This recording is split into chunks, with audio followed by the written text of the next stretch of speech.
Yo, what is going on? My name's Jose, aka Sonomonjo. I'm back once again with the boys. Two Isano's Denabutakus. I'm here with Sherm. Just Sherm. Whatever. Wyatt. Whatever. Yeah, I guess it doesn't matter. You know him as Sherm. Back once again. And this week, Salem's still on PTO. He's still out. He's chilling. So I brought over another homie, another otaku. Introduce yourself. My name is Zack, aka videogamerblaze. You know what it is? Yeah, that's your Twitter and your Pokemon Go. Yeah, it's just my everything at this point. Yeah. It just became the all-around name. You have a Discord with that name? Yep. Oh my god, gotta get his Discord later. But yeah, Video Game Blaze, aka Zack. So Zack, we do an anime podcast. We podcast about anime here. We talk a lot about just anime bullshit. That was our original name, actually. Anime bullshit? Yeah, but it turns out it was already taken, and I didn't want to step on nobody's toes, and I didn't want to fight with nobody, so I was like, shit, I'm gonna change this. Okay. Yeah, so if you ever do go back and listen to those first two episodes, we call ourselves anime bullshit. Okay. Yeah. It was kind of sad the day I found out. Like I edited like 3 episodes. I was gonna go upload them, and then it was like anime bullshit is already taken. And I was like, excuse me. Yep. Yeah, it was a sad day for me. So usually how the podcast goes, I'm still trying to get the hang of it. But I thought this week I would just do a short fire round on news. So Sherm, if you're interested, there's gonna be some new animes that have been announced, but I don't think we've talked about them. Is like the Elusive Samurai. Apparently, it's been one of Shonen Jump's like top manga for a good minute. They're hoping that once My Hero and all those other leave, this will be like the new wave of manga going forward. So the Elusive Samurai, they dropped a new anime trailer. Also the Legendary is the movie studio behind Godzilla and the new MonsterVerse. They're doing a new Street Fighter movie. So are you gonna play these trailers or what? I didn't know if you wanted to watch them, but I was just gonna. I mean, we should probably watch. Okay. At least see what we're working with. I hope this is a Demon Slayer clone. That would be really cool. Let me see. I love Demon Slayer so much. Demon Slayer. Did you ever realize how much all the Hashiro's tragic backstories are just the same fucking thing happen? Yes, Yeah. I did. Anyway. Oh, no dub, but That's okay. Tragedy. I think it's supposed to be like a historical thing. Yeah. It's been on like Shonen Jump's like top like manga to read. They recommend this to me every time I open up the app to read One Piece. Dude, they all. Have you ever noticed how poor that app is designed? Yeah, it's not very good. It's like, it's like, okay, so I go to read, and it's like, I can't search for One Piece there. So then I go to Shonen Jump, and I search for One Piece there. Can't read it there. Like, I don't even know how to find it. I just have it favorited now, and then I can find it. You just go to your favorite. Yeah. Yeah, that app is very poorly designed. I don't like it, and the worst part is their Vies companion, which is like everything that's not Shonen Jump. Yeah. It's formatted the same way. Yeah. So what'd you think about that Elusive Samurai trailer? I enjoy the fact that it's doing like the Demon Slayer thing. Like this is set in like a historical period in Japan. I'd have to probably watch the first episode before I'd be able to give you any concrete like thoughts on it. This other one is Once Upon a Witch's Death. Light novel gets an anime adaptation. I'll just give you the quick log line. What happened to the Street Fighter thing? Oh, that doesn't have a trailer. It was just an announcement that Legendary, the studio behind Godzilla X Kong, look right there. If it ain't got Jury in it, I ain't here for it. You want to see Jury? I want to see Jury's feet. I knew it.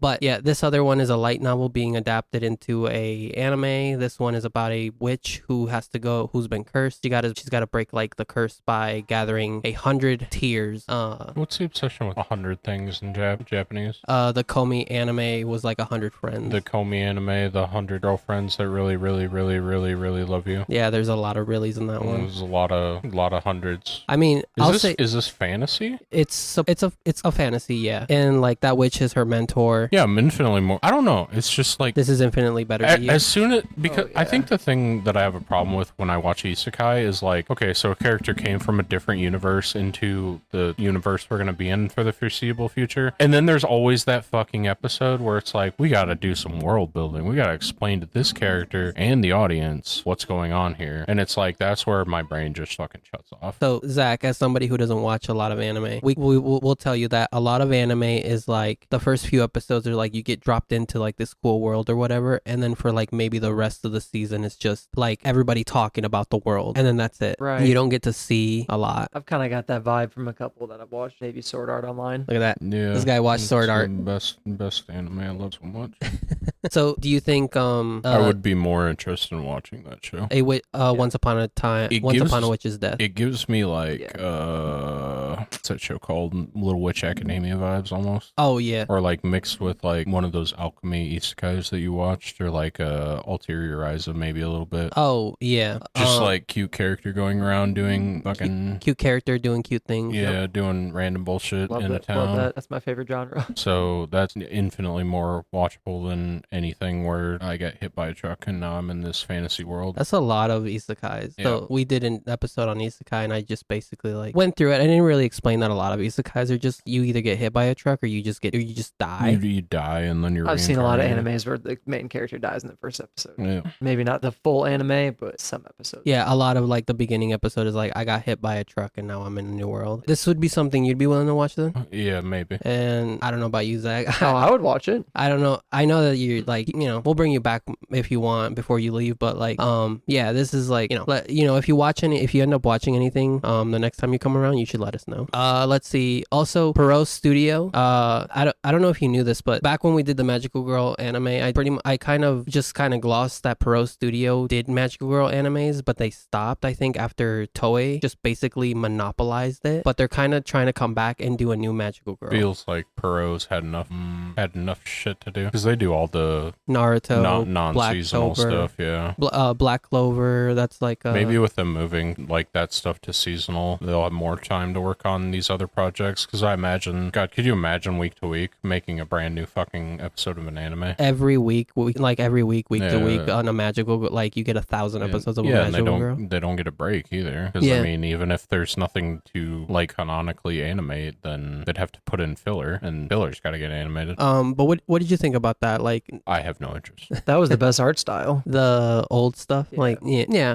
I'm kind of interested. I'm just waiting to see like what they kind of come up with, and then Madoka kind of broke me for like that old art style of like Magical Girl stuff. And then if I was gonna watch like Sailor Moon, I'd probably have to be the new like you okay over there, little bro. Yeah, I just drink a lot of Coke. Coca-Cola. It's the drink of your people. Yeah, that's how we get diabetes. So true. And base. Yeah, like fuck, what was I saying? Pierrot Studio. Yeah, I mean, like if it's not that updated art style, I don't know if I could go back and watch those old Magical Girl shows. Oh, you basically want to watch like Madoka's like the farthest I'll go back, because at least like even if the art style wasn't really a vibe, like at least it had something going on in the story and like the existential horror bits of it. We recommend Madoka Magica. If you ever get around to watching something, you should watch Madoka Magica. I have all the time in the world.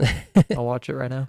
So Madoka Magica is definitely a banger anime, but if you want to watch it like Sailor Moon, but you don't want to go back and watch the 90s version, oh yeah, there's an updated. That's what I was gonna say. Is I'd go back and watch that remake before I'd ever go back to like OG Sailor Moon. Yeah, there's a remake Sailor Moon, and it's more faithful to like the manga than the 90s one, because the 90s one was kind of trying to like do a couple episodes from what's in the manga, and then they had to make up shit the next few weeks because the manga's still ongoing. And yeah, so it was something they had to do back in the day. They kind of are stepping away from it, but it's anything that's seasonal really doesn't have that much filler in it anymore. Yeah, and there's no need for it anymore. The last big dropping the ball on an anime was season 2 of The Promised Neverland. That's so true. And based like the first season was so highly regarded and like so beloved, and then the second season came around. By the way, mind you, the second season there was enough manga to cover the second season, and for whatever reason the studio decided to do their own thing, and everybody just hated it. Apparently it was so bad. Yeah, they like remove major characters from the story that were important, which when you do that it always causes problems later. Yeah, and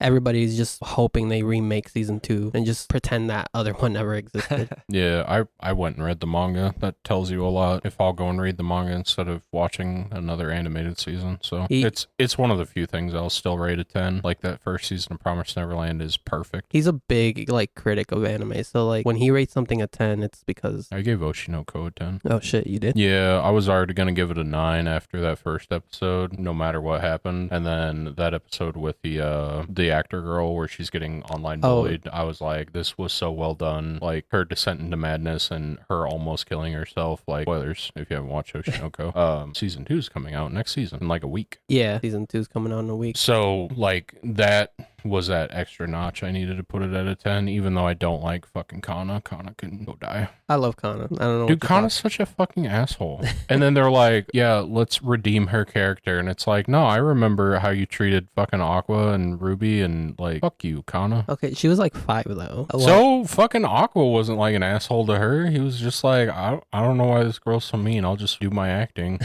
And then he was better than her, and she got big butthurt about it. That's true. Well, he was a better actor. Well, all right, let's talk about bad girls. Okay, so I'm big into bad girls. You know my wife Mihara. She's pretty mean. So you know her. You know her too. She's pretty mean. This is the conversation I was gonna have with you on Discord when you're like, I don't like tsunderes, and I was gonna be like, your wife is literally a tsundere. No, she's not a tsundere. No, she's just an asshole. No, she's. You think she is? She's a huge asshole. She's I don't mean. get that vibe. She's mean. Every time I came over to your guys' apartment, she was just like inviting or like homely or whatever. Yeah, and then she yells at him behind our backs. Yeah, she yells. I should see that. She yells at me. I can see that. She's okay because like a tsundere, we should one day we'll have to have Salem explain it. She's a tsundere. Well, a tsundere is like cold towards someone and then warms up to them eventually. Yeah, that's probably what happened when I met her. Yep. You know what? I'll just say right now, she can be mean, but she's loving. Coming from Jose Isano, I do not like tsunderes when they're tsunderes. Your last name, you married a fucking tsundere. I hope you're happy. I am. Don't worry. So there's a new anime. This got announced. There's no trailer right now. Bad girl anime. Blonde one, redhead one doing something. Other two, not so much. It says Bad Girl anime adaptation brings Wannabe Delinquent manga to TV. I don't know anything about this. I might go read the manga. I'll let you know later. But there was someone, I saw this on Reddit, I think, and there was someone like, is this really what they think bad girls are? It's like there are in Japan, bad girls wearing their uniforms slightly off. In America, girls literally in gangs in school. Oh yeah, 100%. You went to the same high school as I did, right? I went to West and Expo. Oh, okay. Yeah, you went to East, I think. I went to East. Yeah, my school, East High. Sherm, where'd you go to school? Fucking Lord. Oh yeah, no way. I went to. How many kids were in your class? Dude, there was like at least 30. Really? Only 30? There was like at least 30 per class, and everybody was wanting to fight every class. Because I always hear about people that graduate high school, and they're like, yeah, I was in like class of 700. Oh yeah, like the total, like. Yeah, the total, but like in the classrooms. Classroom wise, it was like 30 per class. So like in your entire grade, there was like 700 kids? Approximately. We probably started with like 1,000 and only like 500 graduated. So like at my school, in my entire grade, there were like under 40 people. Oh, it's crazy to think about. Like Jesus, that is crazy to think about. Oh, yeah. No, there was like 1,000 we started with, and like maybe 500 graduated, me included among them. Maybe that's why it's so weird to me when I watch like new like Western media that's like depicting high schools where everyone's fucking has no idea who the other people are. It's like I fucking knew everyone in my fucking class and had like a certain like rapport with them at least. Yeah, no, when I lived in that other town, I don't want to name it. I don't want to give them a shout out. You mean Smallville, Iowa? Yeah, when I lived there, like I knew every one of my classmates. Like I had a rapport with every single one of them. Yes. Once I moved here, I didn't know. Small town schools hit different. Yeah, and then once I moved here, I maybe like there were so many people. I was like, I will never like interact with some of these, and I never did. The entire 4 years of high school. Yeah, I never interacted with some of those. So the redhead doing something. The redhead and the bad girl. She got them tights on. I think the blonde one's got a short skirt too. I think the character design I like the most is this one, the green haired one. That's like number 3 for me. And then I feel like purple hair girl is probably main character. It seems like it. She has main character syndrome, and she has the worst vibes.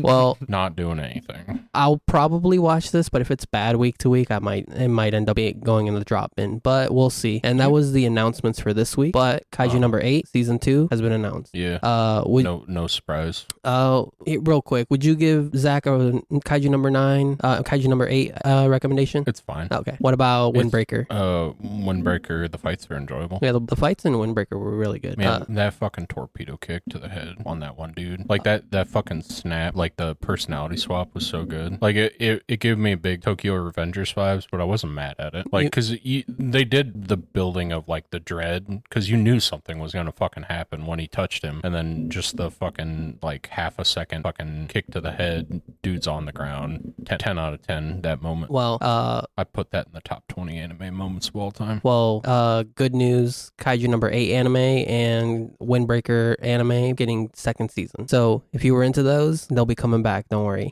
Moving on, Japan's Joker is running for governor. Have you guys seen this? Have you seen the Joker that puts on like the Heath Ledger makeup and reviews fast food? I think I've seen a clip, but I haven't seen like... He does a really good Heath Ledger, actually. So I'll have to watch one later. But it turns out that there's some guy going around in Japan, and he's been taking up like NHK like time to like run for governor, but he's just been doing the craziest dumb. Yeah, and then this one of his latest like, hey, vote for me. He was just the Joker. Let's go. And I'd vote for him over Jared Leto any day. Yeah, me too. Yeah, and he was just doing this. He was doing a lot of like laughing, rolling around. And do you see the sign language person in the background? She's just having to translate sign everything. Language, sign laughter. And look at his pants. He's wearing red high heels. He's wearing Joker pants. I mean, it's very I would give it like Joaquin Phoenix Joker vibes a little bit. That's what he's with the pants and the high heels on and the makeup. Yeah. But this guy's running for governor. I mean, it's a little mix of like Heath Ledger in there too. But what's funny to me is that this guy gives me the like. Who's the one that everyone really liked? Mark Hamill. Heath Ledger. Well, besides Heath Ledger. Oh yeah, Mark Hamill. Yeah, Luke Skywalker himself. Don't forget about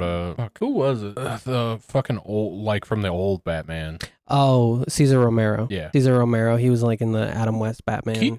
As an early comic books Joker. That's a pretty decent Joker. If you ever notice in that Batman 66 show, Cesar Romero as the Joker, he put white makeup over his mustache. He didn't want to shave his mustache, so they just put just like Henry Cavill. Yeah, so they just put. That's weird. They didn't have the CGI technology to make the bad lip, so instead he just put some makeup on it, and he was like, "Good enough." Good enough. I did want to go over this. A couple of animes have gone onto Hulu from HiDive. So if you tell me I could have watched Oshinoko on Hulu instead of watching it on some sketchy website. Well, it's not coming on until July 3rd and July 5th. Oh, thank God. So you're good. Can't put it out on the 4th. Yeah. Got other stuff going on. Well, Dark Gathering, The Eminence Shadow, and Reincarnated as a Sword are coming on the 3rd, and then July 15th, Bloom Into You, I'm Quitting Hearing, and Ya Boy Kimming on July 15th. Yo, do you remember me raving about Ya Boy Kong Ming's opening? Yes, I do. Yeah, that's the show where with like an old fucking Chinese Chinese like general gets reincarnated and he's just the manager for a fucking idol. Yeah. I need to watch that shit. That might be what I watch coming up because I need something and that seems like a fun time. It says here that Hulu's also premiering Alita Battle Angel, the Robert Rodriguez. Is that the movie? Yeah, that's the director of that Predators movie from 2009 and Machete. Yo, Machete goes so fucking hard. Sonic the Hedgehog. Is Ava Mendes in Machete? Yes. No, it was Jessica Alba. Jessica Alba, and I think there's one other. Was it the girl from Fast and Furious? Yeah, Michelle Rodriguez. Yeah, that's the one. Okay, so Oshinoko is going to be on the 1st of July. So if you wanted to watch any of these... I could have waited like 3 more days. If you wanted to watch any of these on Hulu without having to go to HiDive, you'll be able to watch them on Hulu. I don't recommend The Eminence in Shadow. It's a very bad anime. I highly recommend Oshinoko. Yes, Oshinoko is a very good one you should watch. This is like one of the few 10 out of 10s I've ever handed out. You're not gonna probably enjoy it at the beginning, but just the first episode's like an hour and a half, so brace yourself. And it is about idol culture. So in Japan, they're like, you know how there's like boy bands and girl bands in America? Yep. Like the Spice Girls or Backstreet Boys. Yeah. Yep. But it's like now think of it like K-pop where like they're the biggest things, but like they're so huge and massive, and it's like you kind of get a look behind the curtain to like how like sometimes idols are treated and like what they go through. Yep. But it's like a made up story. So plus made up story that makes you feel really good feeling. But it is a good recommendation. I recommend it. He recommends it. If you do get around to it, you should definitely give that a go. Whenever Salem comes back and we talk about Oshinoko, I want to talk about that shit in the manga that people are pissed about. I have my own opinion on that. Okay. Also, apparently they interviewed the Crunchyroll head, and he was like, "No, I'm not mad that Crunchyroll isn't the number one. Well, it's the number one streaming site, but they're not mad that like Netflix gets anime because Netflix has been pushing their anime agenda. And he's like, friendly competition is what it is. Like, why would I get mad? Hear me out. Most of the anime that go to Netflix are not worth. Kind of true, but there are some that are. I would recommend. I mean, there's good things, but you can. I feel like some of it they simulcast some stuff where Crunchyroll has it, but Netflix also has it. Yeah, there was one where it was a fantasy and they were kind of going through a dungeon, but they were also eating monsters while going through the dungeon. Are you talking about Dungeon Meshi? Yeah, that one. Okay. That one was pretty decent. That one was decent, but I kind of stopped in the middle. So because like I think Netflix. So I started watching anime, and one of the first couple shows I started was Attack on Titan, and I watched that on Netflix. I don't know if Crunchyroll has it now. I don't know if they always had it, but it's like most of the good shit you can find on Crunchyroll or on Netflix. I mean, you can find on Crunchyroll. Yeah, and it seems like a lot of like the popular stuff will be on Netflix, like Inuyasha, Naruto, One Piece. It's so weird the way they do those though, because they only get the licenses for certain seasons. Yeah, and then like not everything is in English. Because like one of my friends from playing World of Warcraft and stuff, he was watching One Piece, and he's like I went over to his house one day, and he's like, oh, I only got like 120 episodes. He was like 300 some in. He's like, oh, I only got 120 more episodes of One Piece, and I'm like, oh, nah, dog, there's more. You just gotta find it. It was the same thing with another friend that I played WoW with. He was watching. We got him to watch Hunter x Hunter because it's one of the harder shows to get people to watch because it's longer. And he's like in I think the island. It's like Greed Island, and then the next arc is the one that people talk about a lot, which is the Chimera Ant arc. And he's like, nope, it just stops at Greed Island, and that's all I'll watch of it. And I'm like, no, dog, the best part's coming up. You got to get to Chimera Ant arc. And I was just arguing with him. Which I think this is really funny. I think Crunchyroll does it on purpose. Like they'll only license out like a couple seasons, and then it's like if you want to watch the rest of it, you gotta kind of come with Crunchyroll. That's right. Yeah. But it's like Hulu right now. They're gonna get Oshinoko in July 1st, but I doubt they're gonna simulcast season 2. That's gonna be exclusive to HiDive, so you're gonna have to go to HiDive. Probably makes different deals than Crunchyroll. I don't even know what HiDive is. It's another streaming service that licenses other shows that they're owned by AMC. It's the Walking Dead guys. Okay. So don't bring up that garbage. I also have my own problems with the Walking Dead. How much of the Walking Dead you watch? Let's get into it. 0, because I just remember hearing. Wait, actually, I remember hearing that they never jumped in when it was at its peak. No, sir. Or were you a comic reader then? I am a comic reader of The Walking Dead. Okay, so that makes a lot of sense because I've heard, like, I'll say the first season is fine. The second season, it kind of gets in the fucking weeds. Like, you're on Herschel's farm, and the fucking episodes are so fucking, like, what's the word I'm looking for? Where they like follow a script every time. Format. Yeah, they're so fucking rigidly formatted into we're resolving bullshit that happened at the end of last episode, doing nothing for like 20 or 30 minutes, and then another big thing happens and cliffhanger. I heard that was a lot of The Walking Dead, and I'm like, that's not like the comic at all. The comic just goes like it's like that. I mean, different formats. Like they probably did that to keep people watching the show. Like I get why they did it, but like even me watching it, I was like, man, every episode seems like it's the same fucking thing where there's a fucking cliffhanger. At least when I watched it, I had like 2 or 3 seasons to get through, so I was like, oh, big cliffhanger, next episode. Like I wasn't that mad at it. The Walking Dead definitely could use another treatment, or how about you just animate it? I would be okay with a Walking Dead anime. Walking Dead anime? Sure. Or a remake? Either. Okay. Actually, done by The Walking Dead comic book, like you can do another live action. No, they already have like 3 other spin-offs going on right now. Oh my god, dude, if you deep dive into the lore on The Walking Dead TV show, they are just fucking milking that cash cow for as much as it's worth. Daryl has a spin-off right now, if you didn't know. Daryl was the best character. I don't know anything about Walking Dead. He's Norman Reedus, and Norman Reedus, and he's the coolest character. Does not exist in the comic book. He had Merle as his brother, who's played by that actor that we don't know. You know, blue man from Guardians. Oh, that's Michael Rooker. Yeah. I loved him. Like he's one of those perfect like examples of a character that like plays it so well that you just fucking can't stand them and want them to die in every scene. Yeah. like the best parts of a wrestling heel are when it's like that. It's like, this guy is so good at playing this character. Not like I'm mad at him because he's bad, like on the mic or like wrestling. It's like he plays his character so fucking well that I just can't fucking stand them. And it's like, that's really hard to do. Mm-hmm. But okay, well, anyway, yeah, that's our Walking Dead tangent. AMC owns HiDive. Yeah, and I think they're trying to make some more money because it seems like AMC makes good moves and then they do some absolutely baffling shit, like make more Walking Dead spinoffs. Yeah. You know what? That's probably what they're trying to make more Walking Dead money. I mean, like there was the Telltale games that did pretty well. Oh, those were pretty good. Yeah, except for Kenny the Boatmaster. I don't know what that Dude, is. fuck Kenny. Kenny's that fucking redneck that's with you like the entire time. I think his wife's alive for part of that series. In the Telltale games? Yeah. Oh, I didn't play that. Oh. I watched my brother play it. Kenny the Boatmaster. He loses his entire family and is still making the dumbest decisions known to man. I know if anyone listens to this podcast, it might just be all robots. I know there are going to be people that are going to be mad that I don't like Kenny. I don't care what you think. You're wrong. Well, let's move on from The Walking Dead and HiDive. Let's go. Okay, so the old head of the Weekly Shonen Jump editor is stepping down, and Are they finally going to take down the robot maid thing? Right now, current manga in Shonen Jump, that's where we get a lot of like the Naruto, Dragon Ball. That's where we got a lot of the like classic Shonen meaning young boy. Yeah. So right now, a lot of what's been on Shonen Jump's radar is like a lot of like comedy and gag stuff. I've even been reading some of the new stuff they've been putting out. It's not very good. Like it has potential, but a lot of it is just very comedic in tone. And even this new one I read, which is about being an exorcist, specifically in Japan, where like he's trying to there's this girl and she's trying to exorcise yokai, which are like Japanese spirits, but it's done in a comedic way. And I was already like, I read it and I was like, this wasn't particularly funny to me. This might be funny to Japanese people, but I was not very into it. The only reason I read it was because I like the art style.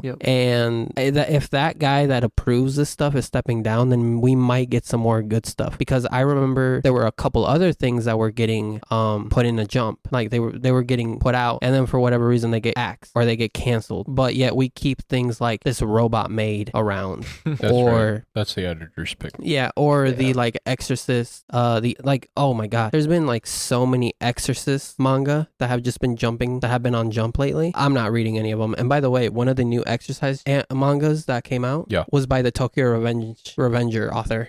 So Shonen Jump's kind of like in this weird state right now where they don't have an identity and they're trying to figure out where to go, especially when Jujutsu Kaisen is like ending, My Hero is ending. 5 chapters left on that. Yep. There's a couple of like some of their big properties are ending. So they're kind of coming into this new era of Shonen Jump, and they kind of don't have any big names besides a couple. Like Sakamoto is like a John Wick kind of manga where like this character, he's fat, pudgy, but he used to be an ex-assassin and he can kill anybody with anything. Like that's one of their only good ones right now that I read week to week besides One Piece. What happened with Dr. Stone? Was that they canceled it or he wanted to be done with it? That finished. Right, but I know he got like rushed. Was that like a Jump thing or was that a him thing? I'm not sure because it was written by somebody else, but it was drawn by Bochi, which is he's a Korean artist. So like So I don't know what happened with Dr. Stone, but I feel like a lot of this is like, especially when it's something that even like I'm interested in, like Dr. Stone. I mean, One Piece will go until One Piece is over. It's been established so long. But like when there are things that I like in Jump that seem to get axed, it's like, it almost seems like they don't know their audience. It's true. There was one I read and the art style was phenomenal. The story was pretty engaging, and then it got axed and I was pretty upset. And I think that's why I haven't even been giving like new stuff a chance, is because I'm just like gonna get axed because the guy's more interested in comedy. Yeah. But they changed the new editors. Hopefully this new guy, he's gonna like approve some better stuff, or we could go into an even worse era like of that Jump. That was reportedly, no one ever confirmed this, but that was Kubo's whole thing, was they rushed him to finish, supposedly, no one actually knows if it's true or not, but they were rushing him to finish Bleach, but now Kubo's back. Did Kubo say whether he's going to publish that like on his own thing or if he's going to try and get started in Jump again? I think it'll be Jump. Nothing else has been. I assume they probably have something in the contract that's like, if you ever write Bleach again, like it's coming back to us. Maybe, I don't know. It has to. It's Jump's. It's not Kubo's or whatever. I have another question. Hear me out. Uh-huh. Do you think like Jump is trying to recapture like lightning in a bottle? Because they started strong. You had Naruto, Dragon Ball, Bleach, One Piece, JoJo. Like I know that good shows come and go, but like, do you feel like there's too much like, let's try and shake this up because our like, I don't know what the sales of Shonen Jump are, but do you feel like that's happening where they're like, if this isn't selling particularly well, just fucking axe it, like get it out of our magazine, we'll find something else. So I will say I was doing a little bit of research on how Jump works their manga. Yeah. And one thing, the survey reader, which it comes in every Jump book, that is basically what determines a book's life. Now, apparently Jujutsu Kaisen was going to get axed because it had really low readership. That guy is in Jujutsu Kaisen down there. You see him with his little dog. Yeah, that's my boy Megami Fushiguro. Yeah, I started watching Jujutsu Kaisen a little bit. Oh shit. Yep. It's really really like good. The first like 5 episodes. It's like if you like Bleach, you'll like JJK. It gets way better. Like it gets super good like later on. No, but yeah. It goes up and down. Well, you know exactly what I'm talking about. I do, but we've been reading it. So I'm one of those people that can get attached to the character. So if it goes up and down a bit, I'm okay with it. Like it depends. I don't want to say too much. The first 2 seasons are good. If you like them, then you can like start reading the manga if you want to, but probably just wait for the anime. Yeah, the anime only goes up from here as of right now. Like yeah, and then we reach a point where it fucking roller coasters that motherfucker. Yeah, that's true. No, but like what I found out was that with every Jump magazine that gets sold, because they still track physical magazines sales. They don't really care a lot about the digital sales because they can't really measure downloads for whatever reason. I don't know what their reasoning is. Which is wild. Like in today's day and age, you thought they would have switched to some kind of digital tracking to see what's doing well. Exactly, but apparently they're not. And the problem is that reader's survey basically tells them like, hey, what is your favorite, like, rank these, and people rank them, and apparently like if your stuff is on the low end for more than like 5, 6, 10 weeks, you're gonna get done. And like, so supposedly, and I don't mean to argue with you here, but this is what I've heard, because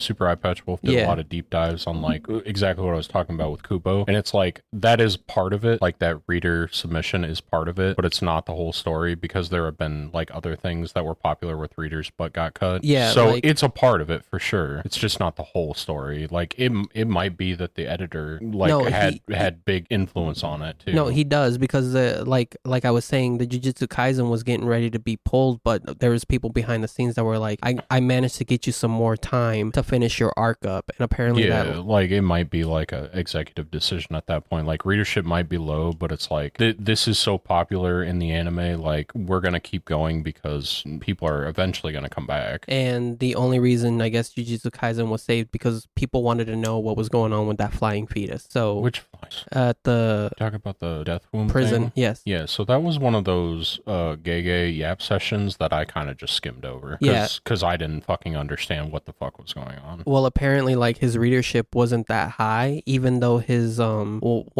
he had been commissioned to do a manga, or he like did a manga called Jujutsu Kaisen. It's now been called Jujutsu Kaisen 0, but he did that, and they were like, do you want to continue with this? And he was like, sure. He kept going, and then apparently his readership was low, but somebody like kind of petitioned for him to keep writing it, and apparently like one of his last chapters was the death womb arc, and apparently people were super hooked like by that cliffhanger that they let him keep going, and the readership only shot up from there. But yeah, Tite Kubo, apparently his original like Bleach pitch was super rushed within a week. Yeah, if I remember right, he might have had to submit it twice. I think I've heard that before, where he like submitted it and they were like, no, but keep working on it, and then he came back like months later after working with some other mangaka, and they were like, give us something again and we'll look at it. Yeah, because he had a couple of other manga before Bleach, and then Bleach really like blew him to the stratosphere. But even then he was already kind of like, I never really like, he was just kind of like, if I have to. It was never like his passion project. It was like he made it and it was popular, so they were like, here's some money, keep writing it. Yeah, I think he did a fantastic job. job. Like, considering that might not have been like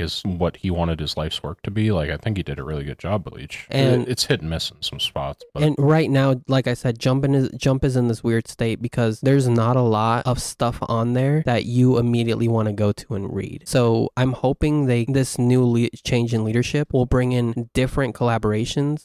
Because I think one of the last things I read that I actually enjoyed was another Exorcist one, but this one had a twist. The ghost that was haunting the apartment was a dog. So and is this the guy that turns into a dog and is haremed by this girl? No. This is completely new. It just started 2 chapters out on Jump. Never mind. I don't. Yeah. So I'm hoping that Jump gets some new interesting things because as of right now, once Jujutsu Kaisen's done, there's my fans, My Hero fans. There are My Hero fans. No, that's done in 5 episodes or 5 chapters. Yeah, there's My Hero fans. They're gonna be done. Jujutsu Kaisen will be done soon. Fucking Demon Slayer's been done for years at this point. The only big thing still going is One Piece. Yeah. So I'm hoping that they get something new. Is Kaiju Jump? Yeah. Okay. So I mean, they got Kaiju for a while. Yeah, and DanDaDan, but that one is actually you have to read it on a computer for whatever reason. They won't let you read it on the app. It's very dumb. Fucking old Japanese men don't understand computers. And yeah. So actually, moving on from Jump, Marvel is doing a Godzilla collaboration, which by the way is not the first time they've collaborated. Is this with... in the What If universe? Apparently this is in the main timeline. Yo, is that Venomzilla? Yeah, this is Venomzilla. Does he still have the short stubby arms that I hate? Yes, Damn he it. does. Right there. Look at his stubby arms. So Zach, have you watched any of the new MonsterVerse stuff? I don't think so. Godzilla versus Kong? Nope. Okay. Godzilla -1. We watched Godzilla -1. It was very good, but it's like Highly recommend. it was made in Japan with a Japan budget, and it's actually really, really good. It's so weird. Like, me and Salem talked about this after we saw the movie while we were driving back. It's like in 20 years, if someone just like picks that out and doesn't see the like date on it, they're gonna be like, oh, I didn't know they made a Godzilla movie this well in like the 60s or 70s. If you pick up the black and white version. Yeah, the black and white version, because it's like, it's so well made, and it's like, yeah, this was made modern day 2020, what was it? 2023, yeah. It's like fucking crazy how good that movie is. So Godzilla and King Kong, when Godzilla X Kong was coming out, they had a crossover comic book with DC. The Venom. But canonically, Godzilla has shown up in the Marvel Universe a few times, and not even What If, just in the main line. So I think this is funny that he's just making a return. Who defeats Godzilla in the Marvel Universe? Probably, I don't know, Thor, somebody. Yeah. But he showed up back in like the 70s. Are there any Japanese Marvel heroes? Yes, but I can't think of them off the top of my head. What? There's the hero Shang-Chi. He's Chinese, so yeah, Mr. Ten Rings, man. But yeah, I think I'll probably pick up these comic books, but the story will probably be tied to something that's probably going on. But it looks like Spooderman. I only want these for the the covers. I could care less about what's going on in the comic right now. Right. I haven't really picked up a Marvel comic in a minute because they haven't been doing a lot of good stuff lately. I'm just gonna be honest. Comics right now have been. Don't worry. The Marvel movies aren't doing any good stuff either. Have you been keeping up with the MCU, Zach? Some of them, like I saw the Avengers movies. Like nothing this came out recently, probably. What was the last thing you watched? I think just the Endgame one. Oh damn. Yeah, this is a good place to stop. That was 2018. Yeah, that was a long time ago. It's a good place to stop. We watched Thor 4. It was bad. We watched Ant-Man 3. It was not good. I forgot Ant-Man 3 was going to be a thing. What else did we watch? We went to go see Multiverse of Madness. Yeah, we went to go see Multiverse of Madness. That was like a shining diamond in the turd that is the current. Which one was that? Doctor Strange. Oh, yeah, I saw that one. Second one. Yep. And then the Spider-Man, Tobey Maguire, and Andrew Garfield. Oh, yeah, I saw that one. Yeah. Far From Home? No Way Home, I think. I've confused those. Far From Home. Yeah, those were all right. I like those. I just like to point out, I love the naming convention of those movies. Home, something home. Homecoming, it being like in his hometown. Far From Home being like he's in fucking Britain. And then No Way Home alludes to the other Spider-Man, not him. being in a different. Right. At the end of No Way or Far From Home. No Way Home. No Way Home. Was there like a teaser where the universe is like collapsing? Yeah. Okay. Yeah. I thought I remembered that, but that could have been like the climax of the movie, and then they stopped that. Yeah, they stopped you saw it, right? They stopped the the universes. I can't universes. remember exactly how they ended it. It was like the universes were collapsing, and then Doctor Strange managed to get it back on track, but he was like, Right. but everyone's going to forget about you, and he was like, that's fine. Yep. Doctor Strange is the goat of the Marvel Cinematic Universe. He's the new Tony Stark, but I would argue better than the old Tony Stark. dude, Tony Stark is the bad guy of the MCU. created a lot of problems. I'm just gonna be yeah, honest. don't you remember he put a shield around the world and then Created Ultra. Weird. Yeah, he was kind of the start of it all. They all turned evil. He was also the reason why Spider-Man, the Vulture, was the bad guy in Homecoming, was because if you remember in the beginning of that movie, like Tony Stark's company comes in and is like, all right, you people that are doing this, we're taking over. And I remember that. Yeah, I actually like that. That was a nice touch. And he was like, but I'm already doing this job. And they're like, yeah, you can get though. Yeah, and then his company like collapsed and he's like, I'll become the Vulture now. Yeah, he's like, I'll be a criminal. So I don't. So relatable. Do you listen? Do you listen to Megan Thee Stallion? I haven't listened to her new album, but I've listened to some Megan of Thee it. Stallion. So she came out with a new song called Otaku Hot Girl. Okay. It's all right. It's basically like he hates it, but what? There's when these rappers when they do like I told you I listened to it and I liked it. Don't fucking put words in my mouth. Okay, well I once like no, yeah. If we're gonna talk about the time you were quoting me Dragon Ball lyrics from bad rappers, yeah, I was mad that time. Yeah, I did do that. It was really funny. I hung up on that motherfucker. He hung up on bad me. rappers saying Dragon Ball lyrics. Yeah, he was like, well, it was like just a bunch of rappers. Even Frank Ocean had a bar. But he's like, yo, you want to hear rappers bars on these Dragon Ball lyrics? And I'm like, no, I don't. And then he's like, let me continue to read them. Waka Flocka has one. Frank Ocean has like two, I think. Yeah. There's a couple people that like make reference to Dragon Ball, so it's really funny. And I was like, hey, I'm gonna read these to you, and he did not like it. But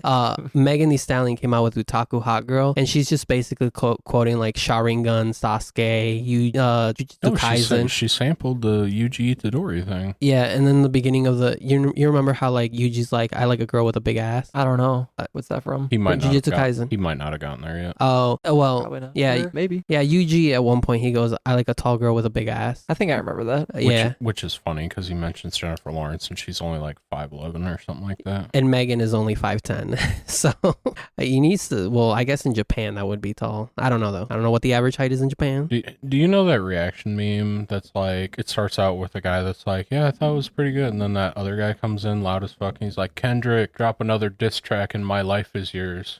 No. I saw reactions to this Megan Thee Stallion thing where they were like, Megan, drop a Yoruichi cosplay and my life is yours. She's been cosplaying a lot. That's actually my next thing. She did a Hatsune Miku that'd be cosplay, hot. but she cosplayed it for like for what do you call it? Prime. Oh, okay. Of course. Get that bag. You're listening to the ad outside of this God. video. That's actually kind of cringe. Yeah, it's I kind of watched this and I was like, ooh. You want to know what it's like to drive the new Ram F-150? Megan Thee Stallion and Miku cosplay. Yep, Megan the cosplayer. You think that was real? You think she can do that split? I 100% bet she can do that split. All right. I mean, she's Megan. That's good information to know. God, she's got a fat ass on her. I love Megan. My wife, she gets mad at me whenever Megan comes up. Just even if like she's watching a TikTok and a Megan song will play, she'll be like, it's your girlfriend. I'll be like, I wish that was my girlfriend. That's right. But yeah, Megan cosplaying as Hatsune Miku. Not normally into the darker complexion, but Megan Thee Stallion can get it. Megan Thee Stallion is a beautiful fucking queen, dude. Mm-hmm. But yeah, Megan Thee Stallion cosplayed as Hatsune Miku. It didn't look great, I'm gonna be honest. But No, it didn't. But I love Hatsune Miku and I love Megan. Yeah, but those should stay separate. Bring up the Mirko cosplay. That's the best one. Yeah, she actually did do a good Mirko cosplay. Let me see here. Megan Thee Stallion, JJK lyrics, new album shot, Mirko. I don't know if you ever seen the Zack, but she cosplayed as this My Hero character. Some good stuff. Quite possibly the best My Hero character. Yep, that's Megan Thee Stallion right there. It's the look she's given too. And she also did this one. She does a lot of cosplay. She's a big weeb. She's a big otaku. Yeah, she presented at the Crunchyroll Awards this year. Yeah, well, she gets a lot of advertisements in general. Like she had Popeyes. I think she had like a makeup line. Is Popeyes racist? No. Are you sure? I'll tell you, it's not. Sure. It's just. Are we sure? It's just not some place I'd eat chicken at, and I really don't eat chicken. Well, yeah, because you're not the right. Never mind. They have spicy chicken, don't they? I think that's why I used to like Popeyes. Dude, I hate Popeyes because like when I think chicken, like that kind of chicken joint where they're like, hey, I'm gonna serve you a bucket of chicken and then you get sides with it. I'm like, okay, fucking mashed potatoes slappy. And then fucking Popeyes mashed potatoes are like lumpy with the skins in them and like a bunch of fucking extra seasoning, and it's like, how'd you go and fuck up fucking mashed potatoes, dude? Like, the kernels aren't great, but goddamn, fucking eat the kernels over your fucking garbage. So actually, another artist that's been making waves this week is this one, Billie Eilish. I hate Billie Eilish. I don't listen to Billie Eilish, but apparently Billie Eilish received a Sailor Moon art book, but autographed by Naoko Takeuchi, which is the Sailor Moon author, like the creator of Sailor Moon. And she was also gifted an Attack on Titan illustration book by Hajime Isayama, the Attack on Titan author. That's awesome. He even drew Billie Eilish right here, if you can see that. Yeah. That's her. Looks like Astoria. That's crazy. Man has no range and writes bad stories. Apparently Billie Eilish has been on quote as saying like, yeah, I'm a big anime fan, but like she's only really like shouted out Attack on Titan and you know who else is? Sailor Moon. Fucking Kim Kardashian. Then she's like me. They're just casuals. Yeah, they're big casual. Yeah. But the fact that like anime has made it to the mainstream, like for like some of the biggest pop artists, like Magen, Billie, Shohei Ohtani, the best baseball player in the world right now. Shohei Ohtani, he's from Japan, but he like presented a like manga award. So yeah, like anime and supposedly his favorite like manga isn't even a fucking baseball manga. It's probably like One Piece. No, it's a different sport. I think it's football. Yeah, it's the football one. One of the football ones. Probably I can't think of it. So it's game time. Have you seen the live action One Piece? I haven't seen much of One Piece, period. The One Piece is real. So One Piece came out last year, I think. Is that right, Sherm? No, in 1998. The live action. Oh yeah, last year. So last year the One Piece live action came out, and apparently it did big numbers on Netflix. Can I just say Emily Rudd is so beautiful? Is that this girl? Yeah. Okay. Yes, she is. She has blonde hair normally. She's very pretty. So One Piece came out, it did big numbers, and Netflix was like, we're gonna go ahead with season 2.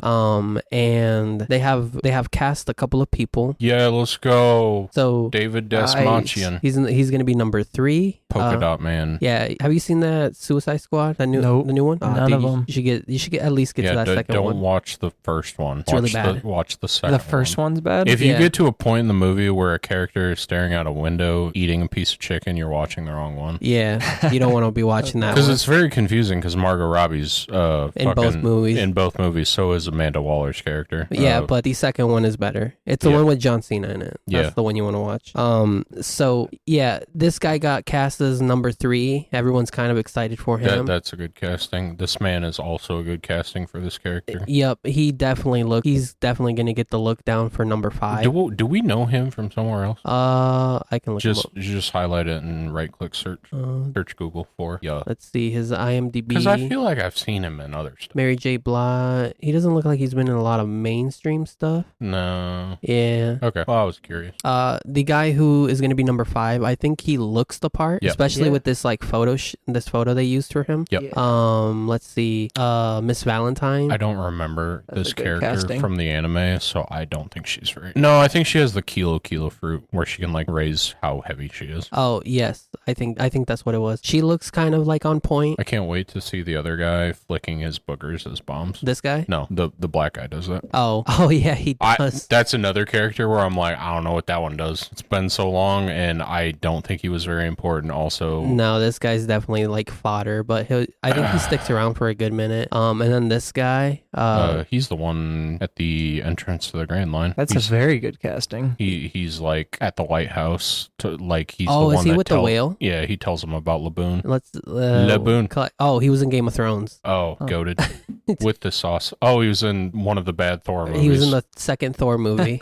He was in a movie. If you could tell me the plot of the second Thor movie, I'll give you $1. They had the red stone, and Thor was fighting the Malachi the elf. Wasn't it just like fucking magical dust too? It was magical liquid.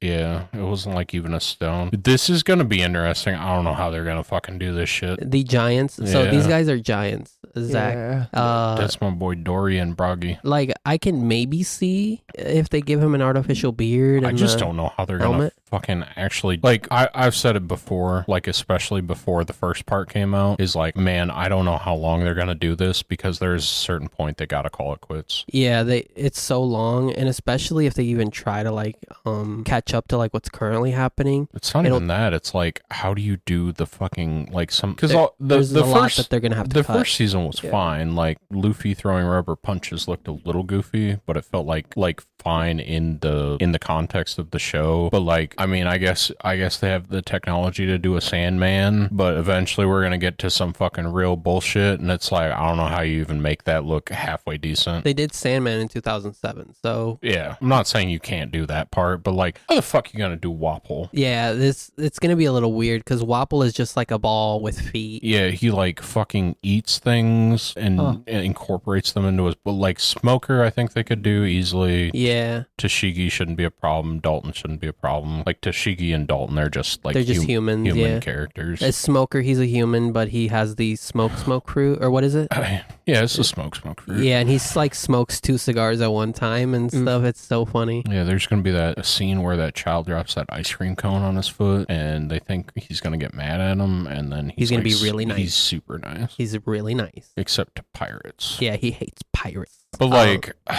yeah, Wapole's a big fucking problem. And then like, because after that you got Alabasta, you got Crocodile. That's not too bad. Although the CGI like running ducks will look a little fucking weird. Yeah, there's a big duck in that. I think there's also a grenade launcher that's a dog. What? Does Wapole have that? No, it's in Alabasta. Is that the mole lady? Yeah, I think so. Yeah. There's like a mole lady, and then there's there's an RPG dog. Yo, I can't wait to see Usopp swing that big dumb hammer. Like, imagine we get to fucking, what's after Alabasta?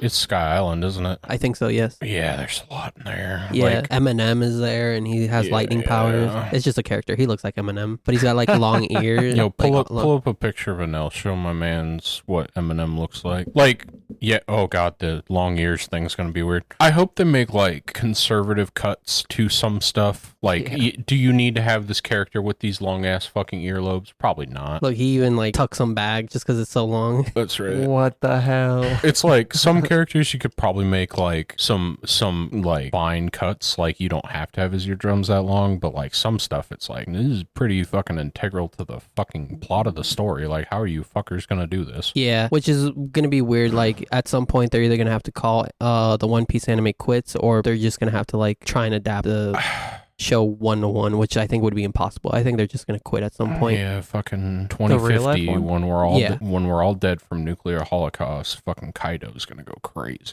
Okay. So we watched this earlier, but this has been one of my most favorite manga to read lately. I hope this is the second trailer and not the first one. It is. Good. So a new trailer dropped for DanDaDan, and I was gonna show it with you guys. But there's also some. I'll play the trailer.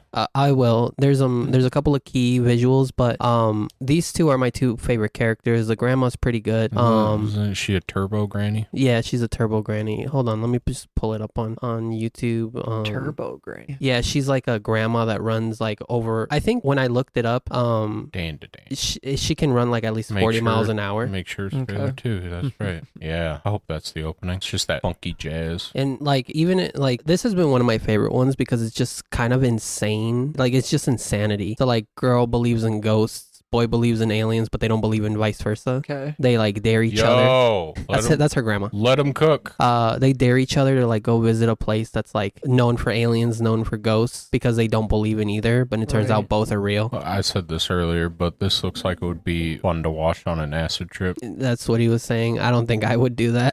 I mean, you'd probably freak out, but you'd be having a time. How much of Turbo Granny do I get to see? She'll probably be very prominent in at least the first 2 episodes. Good. And then she becomes the mascot of the show. So this was only a manga and now it's an anime? Yep. Yeah. So, and this has been like one of my favorites that I've been reading. Do you remember when he was working with us at the foundry? He worked on third with me. I don't think so. It doesn't ring a bell. Okay, well, he might have either started or before you then, before or after you, but I had him read this and he was like, dude, that went by so quick. It was so good. And where we're at right now, we're like 100 chapters in. By the time we were only like 24. So he really liked it. Okay. But yeah, this has been like one of my most anticipated anything in a very long time. So yeah, I cannot wait for this. this. Is this next season? When is this? Yeah, this is actually going to be October, so winter. No, winter's July. I think this is fall. Or sorry, winter is like December, February, January. So we're entering Summer will be next week, and then after that will be fall. Okay, so yeah, so fall. So we got one more season to go. And then the last thing I was gonna bring up was gonna be Fate related. This is more of like our other friend, but this is like something him and they've been watching. I've been kind of watching a little bit of it, and this is just basically that the original light novel is gonna get a remaster. It's called Fate. It needs to be the Arrow Gay, or else it's not worth it. This is called Fate Stay Night. This is a little hard to get into. Do you remember our friend Raven? Mm-hmm. This was like one of the first animes she recommended to me. I tried watching it and I couldn't get into it at the time. Okay. I've since gone back and watched it. It was pretty good, but only because they like pestered me about it. But we didn't pester you. We talk about it and I have no idea. Yeah, we talk about it. They talk about it and I have no idea what they're talking about. So I was like, let me get into this. The worst part is this is some fucking bullshit, but it's entertaining bullshit. So what this originally was like a porn visual novel game. Really? An Arrow Gay. Yeah, they call it eroge in Japan, but it's like a porn visual novel. So it's like it's like a visual novel. You make choices and then there's porn in it. Yep. But for this version that they're releasing, the porn's probably been taken out. Yeah. Probably. I mean, it's coming on Steam and Switch, but not on PlayStation, so I have to assume. Wait, it's a game? Yes. Oh, I thought it was an anime. It is. They adapted the visual novel into an anime. Oh, okay. So they turned which is just like one character talking for like lines of text into an anime, which is better to watch. Yep. But the original game is going to come out, game unquotes. So, I mean, get excited if you're a visual novel enthusiast. I actually own 3 visual novels. I don't think I'll ever play them, but I bought them just to say I have them. All right, so that's been a lot of our news. That's all of it. We're an hour and 8 minutes in. So today, Zach, since you're here with us, we actually want to talk a little bit about you're a big fan of Pokemans, the monsters of the pocket. Pocket monsters. Yes, sir. Accurate. I'm gonna go real quick. So I remember I got into Pokemon when I was little because they used to like bring a lot of anime over to Mexico, and I remember watching a lot of Pokemon in Spanish. And then when I got over here, it was here too, but I didn't have cable, so I didn't watch it here. But I never got into the games until I downloaded like an emulator on my phone, and I would just play it on that. I think I was in high school at the time, and that's how I played Red. And then I played what's the other one? Gold or silver? Gold. I think it was Gold. Ruby, Sapphire. And then I played Ruby. Yep. Nice. And then I stopped there. Yeah, okay. Ruby was the peak of Pokemon for me. For you? So, but I know you're a big Pokemon fan. Tell. What about you? Okay, you Sherm. Tell me what's your history with Pokemon before we get that going. Same thing. Like I played. This was when I was growing up. I think I had Blue, and then I couldn't figure out how to get past the Dark Cave, so I gave up. And then Silver I played a lot of, and then Ruby I played a lot of. I used to like stay up till like 3 at night during summer vacation just fucking playing Pokemon. One of my favorite memories is just like, because I think I even bought 2 DSs and Ruby and Sapphire so I could fucking complete the decks. But after that I played Black and White, and then I think the last game I really played was the Aloha or Alolan Sun and Moon. Yeah, Sun and Moon, and then I dropped off after that, especially when that news came out that they weren't gonna add the entire decks to every game anymore. I was like, man, this sucks. Fuck you, Pokemon Company. That was a bad decision, in my opinion. I remember that they even were like, guys, you guys need to stop worrying. We'll release the rest of them as DLC, and everyone was like, what are you talking about? Why should you do that? Yep. The problem is that people buy the new Pokemon game no matter what it has in it, so like they'll never learn their lesson. There's a very big dedicated Pokemon fans, like you, Zach. Tell us a little bit about that. Well, I mean, how I got my start was basically yellow version, like a Game Boy Color, like when I was growing up. Oh, is that with the surfing Pikachu? Yep. So basically like mocked the anime. So I guess after yellow, I just played like gold, and then I just got a Game Boy of my own and played every game since. So I remember I went to your place when you were still living over, and I think over by the big campus. Yep.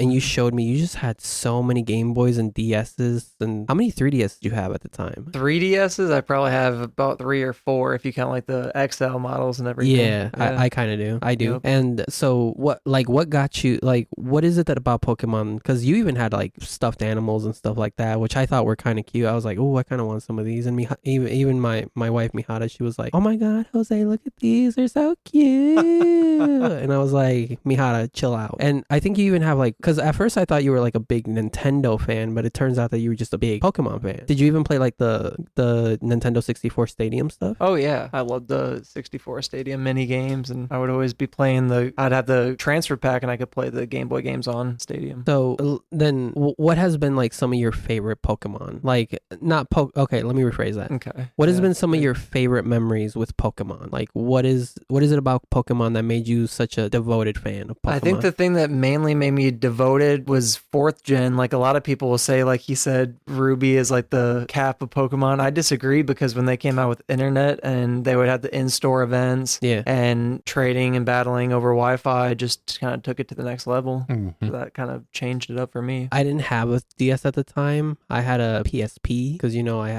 had to be different. But okay, tell me, I don't know anything about that. Do you, sure?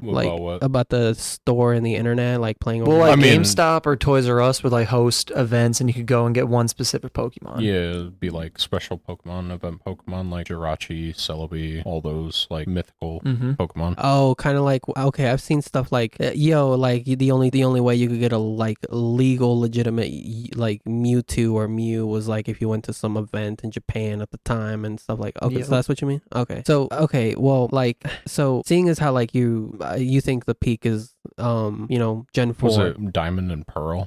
Yeah, Diamond, Pearl, and was Platinum. Was that Cynthia that was the final the champion? Cynthia? Yeah. Cynthia? Oh, I love Cynthia. She's my favorite. I mean, a lot of people still love Cynthia. A lot of people talk about Diamond and Pearl with reverence. It was just like Ruby and Sapphire for me, and then I think I skipped Diamond and Pearl. I don't remember why. You went straight into Black and White. Yeah. Oh, you gotta go back. Yeah. They did remaster Diamond and Pearl. Have you played those? Yeah, Brilliant Diamond and Shining Pearl. They were like a chibi art style, so people didn't like them. What do you think of those though, as a remaster or remake? Do you think they're worth it? Because I have Brilliant Diamond. Really, what I think it is Heart Gold and Soul Silver remade from Gold and Silver set the bar so high that no remaster for Pokemon would ever touch it. Yeah. Then what about Omega Ruby and Alpha Sapphire? Those were probably the ones that came the next closest to it because of all the after game content. Okay. Yeah. So Sherm, have you played any recent Pokemon? Like, what was the last? Not recent. Like I said, the last one I played was Sun and Moon. Wait, I swear you played Arceus. Oh yeah, I bought Arceus. Arceus was like such a flash in the pan because it was like a cool proof of concept that Pokemon can do something and make it good. Like the like you're running around in the world seeing the Pokemon finally, instead of like running through tall grass and encountering them, and like you don't even have to battle them to catch them. You can just throw Pokeballs at them. It was like such a cool proof of concept. But then like me playing the game, I was like, they removed some of the like more intricate detail of Pokemon that was nice. It was fine. I just got kind of bored with it, so I stopped playing it eventually. So you never finished it? No. What about? I know you probably finished it. I finished it. I didn't finish. I finished Sword and Shield, but what were the other ones? What were the recent Scarlet ones? and Violet. I haven't finished Scarlet and Violet. Scarlet and Violet, the most recent gen? Yeah, it's the one where your Pokemon turns into a motorcycle or something. Yep. Back in my day, we used to finish the game to get the legendaries. Back in my day, these new kids, they get the legendary right away. Back in my day, I had to go find a bike, and these kids get a fucking motorcycle Pokemon. That's right. We had to get a bike voucher and then go redeem the bike voucher. Oh my god. Yeah, because the fucking bike man tried to rob you. Man was like $1 million.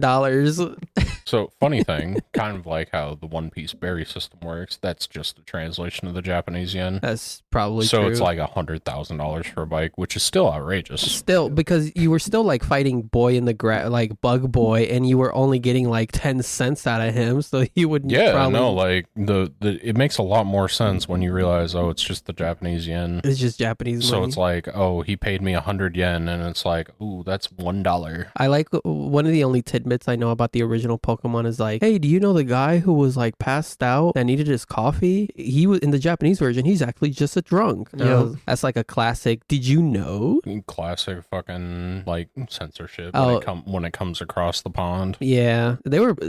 I wonder if they're still censoring. Like, I think Pokemon has become way more friendly. That it's just like they don't have to censor anything anymore. But Oh, I disagree. I still think they Really? chill it down a little bit. Oh yeah, for sure. They might be a little suggestive towards like maybe something like that. Yeah, Like someone you could. ever seen Gardevoir before? I feel like a lot of furry artists have gotten into the You like ever seen Pokemon. Lucario before?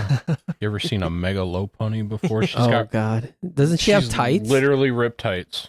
That's so weird. I feel like that's like people who like grew up on Pokemon and were like, okay, I'm gonna go work for the Pokemon I feel like company. we've had this conversation before because it feels like they're like trying to appeal to their audience in a way that the Pokemon company's not going to fire them. That's true because they'll get rewarded for the tights instead of being like, excuse me. Because it's like I don't think younger kids are playing Pokemon. I think I disagree. It wasn't Pokemon Scarlet and Violet like the most like it had to have been because I remember just like You're everyone talking about most units sold out of all Pokemon games. I think so. It was like the the most sold Pokemon within like hours, and I think it was but like if you look at demographics, that's what I'm saying. Like, oh, I have a feeling the demographic is like 15 to like 30 for like people still buying Pokemon games. I'm not saying young kids don't I buy would it. agree. I but, think like- 15 to 30 is the main demographic.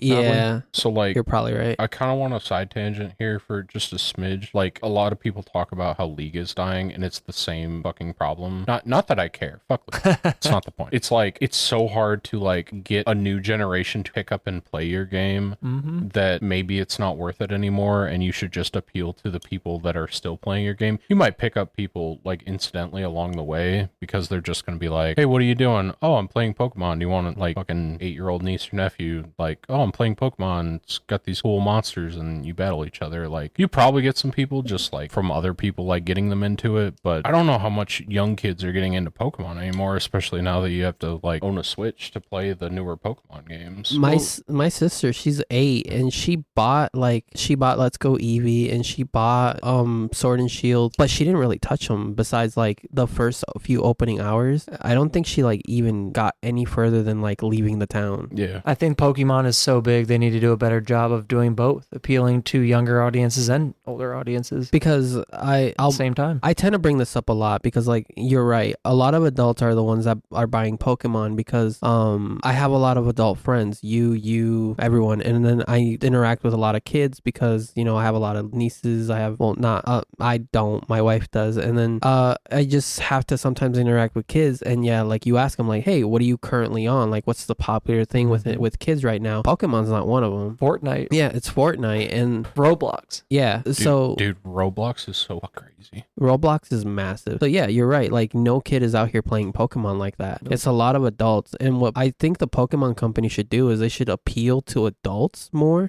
rather than like continuing to bring this archaic gameplay because I'm a big JRPG fan and that's what Pokemon games are. They're JRPGs. But I think I told him this last week. Pokemon is its own beast because it's recognizable worldwide. You can continue that like 1998 like gameplay if you want, but at this point it does nothing for me because I have played so many better JRPGs that it just doesn't compare. For example, recently last year I played Persona 3 Reload. Okay. And that's kind of like Pokemon. I'm collecting personas.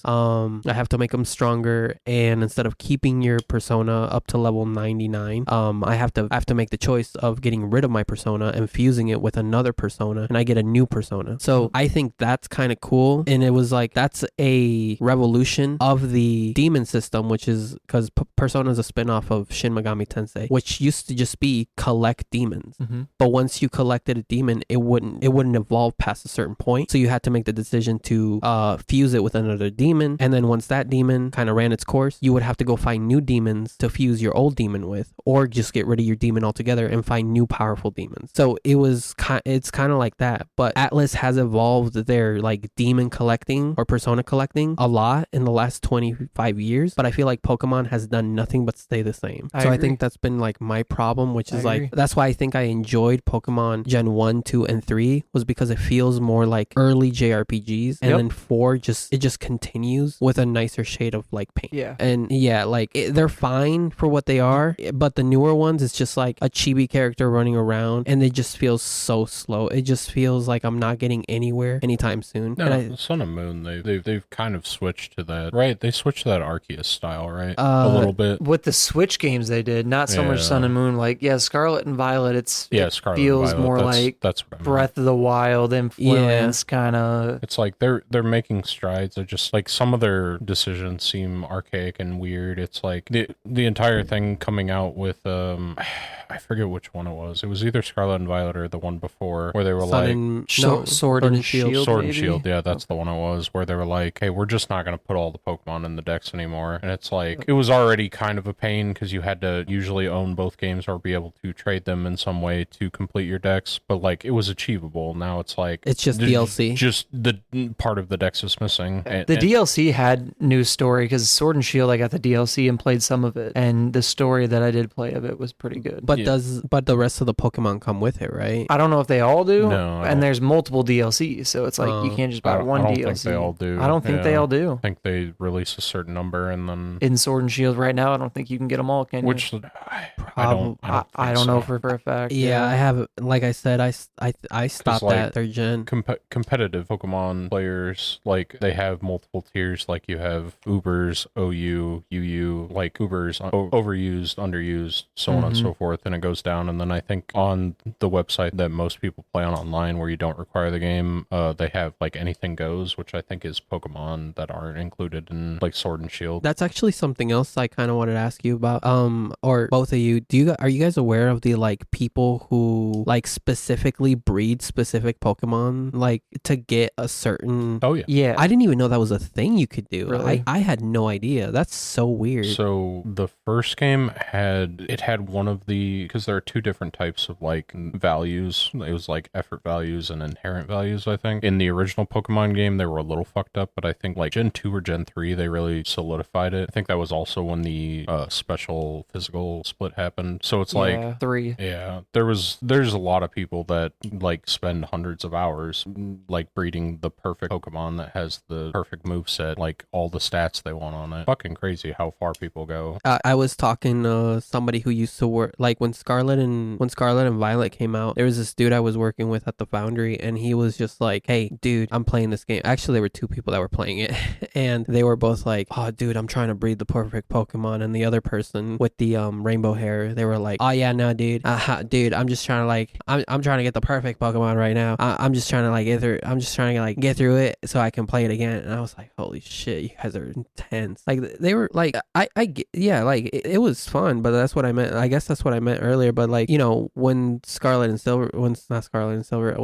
Violet came out, I remember just seeing that everywhere. It was everywhere. So yeah, dude. Like, you ever watch some of these streamers that are grinding for shiny Pokemon? Yeah, it's like a insane. 1 in 4,000 catch rate for a fucking slightly different. Like no real hate towards them. It's just like a little ridiculous to me. But I also play a fucking like 20-year-old medieval clicking simulator. So RuneScape. You guys play RuneScape. That's correct. I shiny hunt for Pokemon Go. I'm walking around. I was gonna say that I feel like that's a little different because you're at least up and about. That's like a whole. Well, at least you're getting out, getting some exercise, getting some sunlight, and like you can do something along the way. Where it's like a shiny hunter in like Scarlet and Violet. Oh, dude, they fucking like sit there, like hand on the reload key, just soft resets. Yeah, it's ridiculous. Well, okay, then let me switch it up here. You told me you're still playing Pokemon Go. I know you're a big Pokemon Go guy. Yeah. Is your Pokedex filled out? No, not even close. Like there's even a few right now I could get that I just need to put lore modules on Pokestop to evolve. Yeah. I don't really care about the Pokedex just because I'm not even close to level 50 yet. I still have 2 whole levels to go. And oh my god. Those last 2 levels are so hard to get. Because I remember you because you're a big Pokemon Go fan and you've been telling me that you've been playing since the game came out. You weren't one of those for the day one adapters chapters and then like everybody kind of dropped off. You've been constantly at it. So well, no, I had to move to the mountains and kind of didn't have access to the world for a while. Oh, really? For the end of 2016 and all of 2017, I didn't really play. So really, I only played the first year. Then I took about a year and a half hiatus, and then have been playing it since. Are you which regions? Like, are there specific regions you have like filled out? Like, I've finished Kanto, Johto, and Hoenn. The only reason I haven't finished Sinnoh is because I need Mime Junior, and they haven't released Fion or Manaphy. Oh, okay. Because they're breeding in that game. Yeah, I think those are region locked, right? So like some of them are. Some of them are, yeah. But they have events where they include them for everyone. Okay. That and you can like get eggs from like your friends list, and I think you can hatch them from different countries. Yep. Because it used to be back in the day, like when it first came out, you couldn't travel to other countries. You were kind of fucked. I remember on, like, getting specific ones. I remember seeing a story about some guy that like went all around the world to try and get those last ones. I was like, that's crazy. I believe it, yeah. Yep. So damn, so you're really out there. Have they added any of the like Scarlet and Violet stuff? Or not yet? I think they have. I don't know what. They're right now doing Necromaza, or however you say it. Oh, Necrozma, yeah. Yeah. So no, that's not from Scarlet and Violet. I think that was Sword and Shield or Sun the one and Moon, I think. Yeah, it might have been. Okay. Because they like when the first game first came out, they only had the Johto Pokemon or the Kanto. Yep. Yeah, for the longest time. Yeah, I remember like I kept getting tired of Rattatas. I think that's when I dropped out too, because I think that was so like I think the Rattatas were just everywhere. Yeah, just like in real life. You had to really travel to get like some of those like rare Pokemon, and it was like if you just hung around one spot, you would kind of catch all you had in that spot, and then you'd be like, well, this gets kind of boring. You know what? I should probably re-download Pokemon Go and then go on runs. You should not dive down this rabbit hole. If you're not into it right now, I would not recommend it, just because everything's such a paywall, and I mean they're not really caring or listening to the community. Really? And, I mean, COVID kind of fucked the game up, to be fair, but oh, that makes sense. They did remote raids, so you could raid with people from a distance, but then they didn't. You have to pay for some of that stuff, right? Unless you get it from like Pokestops. You can get 50 free Pokecoins a day, but they keep upping the prices of how much the raid passes cost. Classic fucking microtransactions shit. Jesus Christ. Yep. I mean, like, I'm not gonna downplay it. Like, Pokemon Go was a fucking cultural phenomenon at the time. It was Pokemon crazy. Go to the polls, literally. It was like some, like, you see boomer fucking media that was like, the fucking kids are on their phone walking around catching the Pokemon. They're catching the they're catching the Pikachus. Yo, do you know who Stephen A. Smith is? No. Okay, he's a sports commentator. Yeah. He has a like I think people tweet at him and he like pulls random tweets. We gotta watch the clip where he like some guy tweeted at him. He's like, yo, what do you think about Mewtwo in his prime? And he's like reading it. He can't even pronounce Mewtwo, and he's just like, I don't know. It looks like he's got a pretty decent build. I think he'd be a good player on the court, off the court, like some shit like that. And I've seen that. I was comparing like, Mewtwo's stats to how he would actually probably be. It's like, do you think Mewtwo is as good as LeBron in his prime? And it's like Stephen A. Smith. Okay, I've seen that clip. That's a good one. Yeah, that's my boy. It's so ridiculous. It's like, Mr. Smith, how do you mispronounce Mewtwo? He's analyzing it. He's really like thinking about it. He plays some defensive ball. What the fuck is Mewtwo's hidden ability even? I'm pretty sure most of the legendaries have pressure as their normal ability. I wonder if Unnerve is a hidden ability. I think it might be. It might be. Feels weird to give it Unnerve as a hidden ability, because I think Unnerve is just you can't eat berries, or like while it's out, the enemy team can't eat berries. Anyway, that's my random rabbit hole. Yeah, no, that was a good one. I fucking love that shit. Well, yeah, it just shows like how big Pokemon is. Yeah, like, I mean, I think there's other clips of like people doing similar shit. Maybe not with Pokemon, but like him just overanalyzing some bullshit they send him. Like they'll send him a JoJo character and be like, like as much as I'm not a big fan of like most sports personalities, man, fucking Stephen A. Smith, he's the man. Same with Shaq. I think they're on a show. I think they're on a show together. It's like it's either professional or like college basketball analysis. Have you ever seen Shaq DJ? Yes. You ever seen Shaq with a water bottle? He looks. No, it looks like tiny. Dude, pull it up. It's like one of them fucking little mini water bottles. I've seen him in his little bug that he drives around New York City. Dude, he drives a tiny car. Hilarious. Like a normal water bottle we would hold like this. He's like, yeah. It's just look how fucking small that shit is. That's like a 16.5 2.9 ounce water bottle. Man looks like he's. Oh, anyway. Okay, let's get back on topic. Pokemon. All right, so we primarily talk about anime, but the Pokemon anime is fuck travesty. It drags on sometimes. I'm not gonna lie.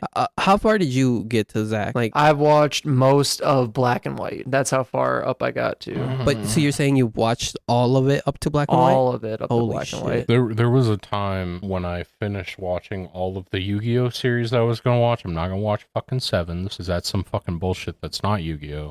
And the series that came after, like, me and Salem were so fucking disappointed because like we liked all the mainline series. I never liked GX. I haven't watched GX yet. I might get back to it. But like Sevens was just, it's a different fucking game. Was it a travesty? Yeah. There's only 3 monster fucking zones on the field. There's 3 spell and trap cards. You draw like 5 cards every turn. You can summon as many times as you want. Like, completely different game. Anyway, so after I got done watching all the Yu-Gi-Oh series, I looked and I was like, maybe I'll watch all the Pokemon. No, It's too much Pokemon. like, I would watch that Frontiers thing. Oh, Battle Frontier is my favorite season. Like, Was it Battle Frontier? What is it? Are you What's talking that? about the newer thing where it's not Ash? No. They made animation that wasn't Ash. Oh, okay. It's like following other characters. Oh, wait. Let's. Chronicles, Pokemon Chronicles. It might be it. That was fire too. There was one that followed Red, like on. That was Origins. Yeah, Origins. Oh, yeah, Because that was like 4 episodes, I think. I watched Origins. I enjoyed it. It was pretty good. They did a good job with that. And then they've been doing more Pokemon animation stuff, like just showing gym leaders and their Pokemon, like either training or like fighting in battles. Like it shows a lot of what Pokemon could be if we're trying to appeal to like a child, like young people audience, when it's like, we'll follow Ash Ketchum. This man never grows up. Man's been fucking battling Pokemon for like fucking 12 years and he's still 12 years old. You know, he's still 10. 10, yeah. Yeah, whatever it is. Yeah, he's still 10 after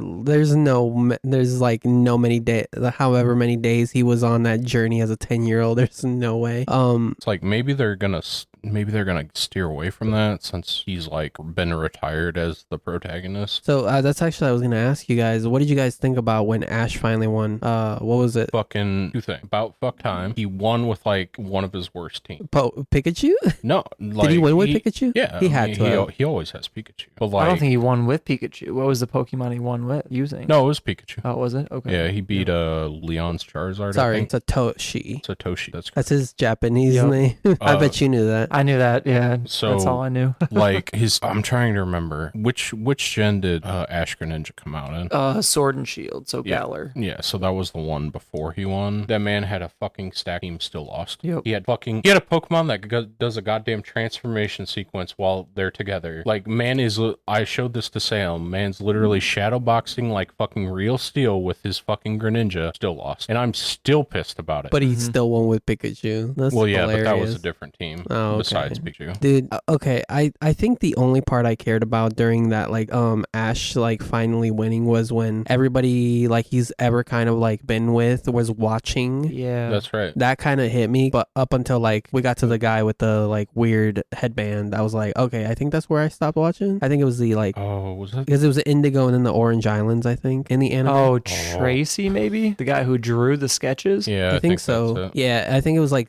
Misty, Brock, and then that guy, and then I was like, yeah, I don't recognize any of these except Dawn, because I remember, like... That's right. Dawn's goated with her and Empoleon. And then the other girl, May. Yeah, May was my favorite. So it was like, I think I tried watching Dawn back when, not Dawn, but Diamond and Pearl and Platinum, that Pokemon anime when it was first airing, like back when I would think I was a literal middle schooler, and then I think I just dropped off. I was like, this is taking too long. The problem I feel was like, I picked it up and like would set it down, like I would start watching and then set it down, and it's like, fuck, I don't know where we are. Like, is he getting close to the end of the fucking, like, is he close to the league? Is he not close to the league? Like, why are we fucking doing some random bullshit on this farm? It's this a lot of episode? random shit. It's like, that's why I really liked Origins, because it was like bam, bam, bam. It's the game in 4 episodes. Yeah, exactly. It's red, green, and blue in 4 episodes, which I remember watching it and I was like, holy shit, this just kind of goes. And if they turn that into a movie and release it in theaters, I think a lot of people probably would have gone and watched it. Oh yeah. I think the movies are of questionable quality too. The Oh, first one was, Some of them. Yeah, they're not all bad. Like I like that first one. Did you see that remake one? The remake of the first one? I didn't like it. It was alright. I'm not hating on it completely. It was pretty similar, but the voices were off. The animation was also way different. Yeah. The third movie with Entei was pretty good. Oh yeah. Entei and the Unknown. Wait, the unknown one? Yeah. I like the one with the like man who turned into that Pokemon dog thing. I think that was the second one. Yeah, I don't remember the second one at all. Oh. I'm pretty sure I saw like the first. The second one was with like Zapdos, Articuno, and Lugia. Yeah. Oh Moltres. yeah, that one. Okay, yeah. Pokemon Heroes. I think. Yeah. Oh, then no, then it might be a different one. Maybe it is the unknown one. His name will be written in ash. Mhm.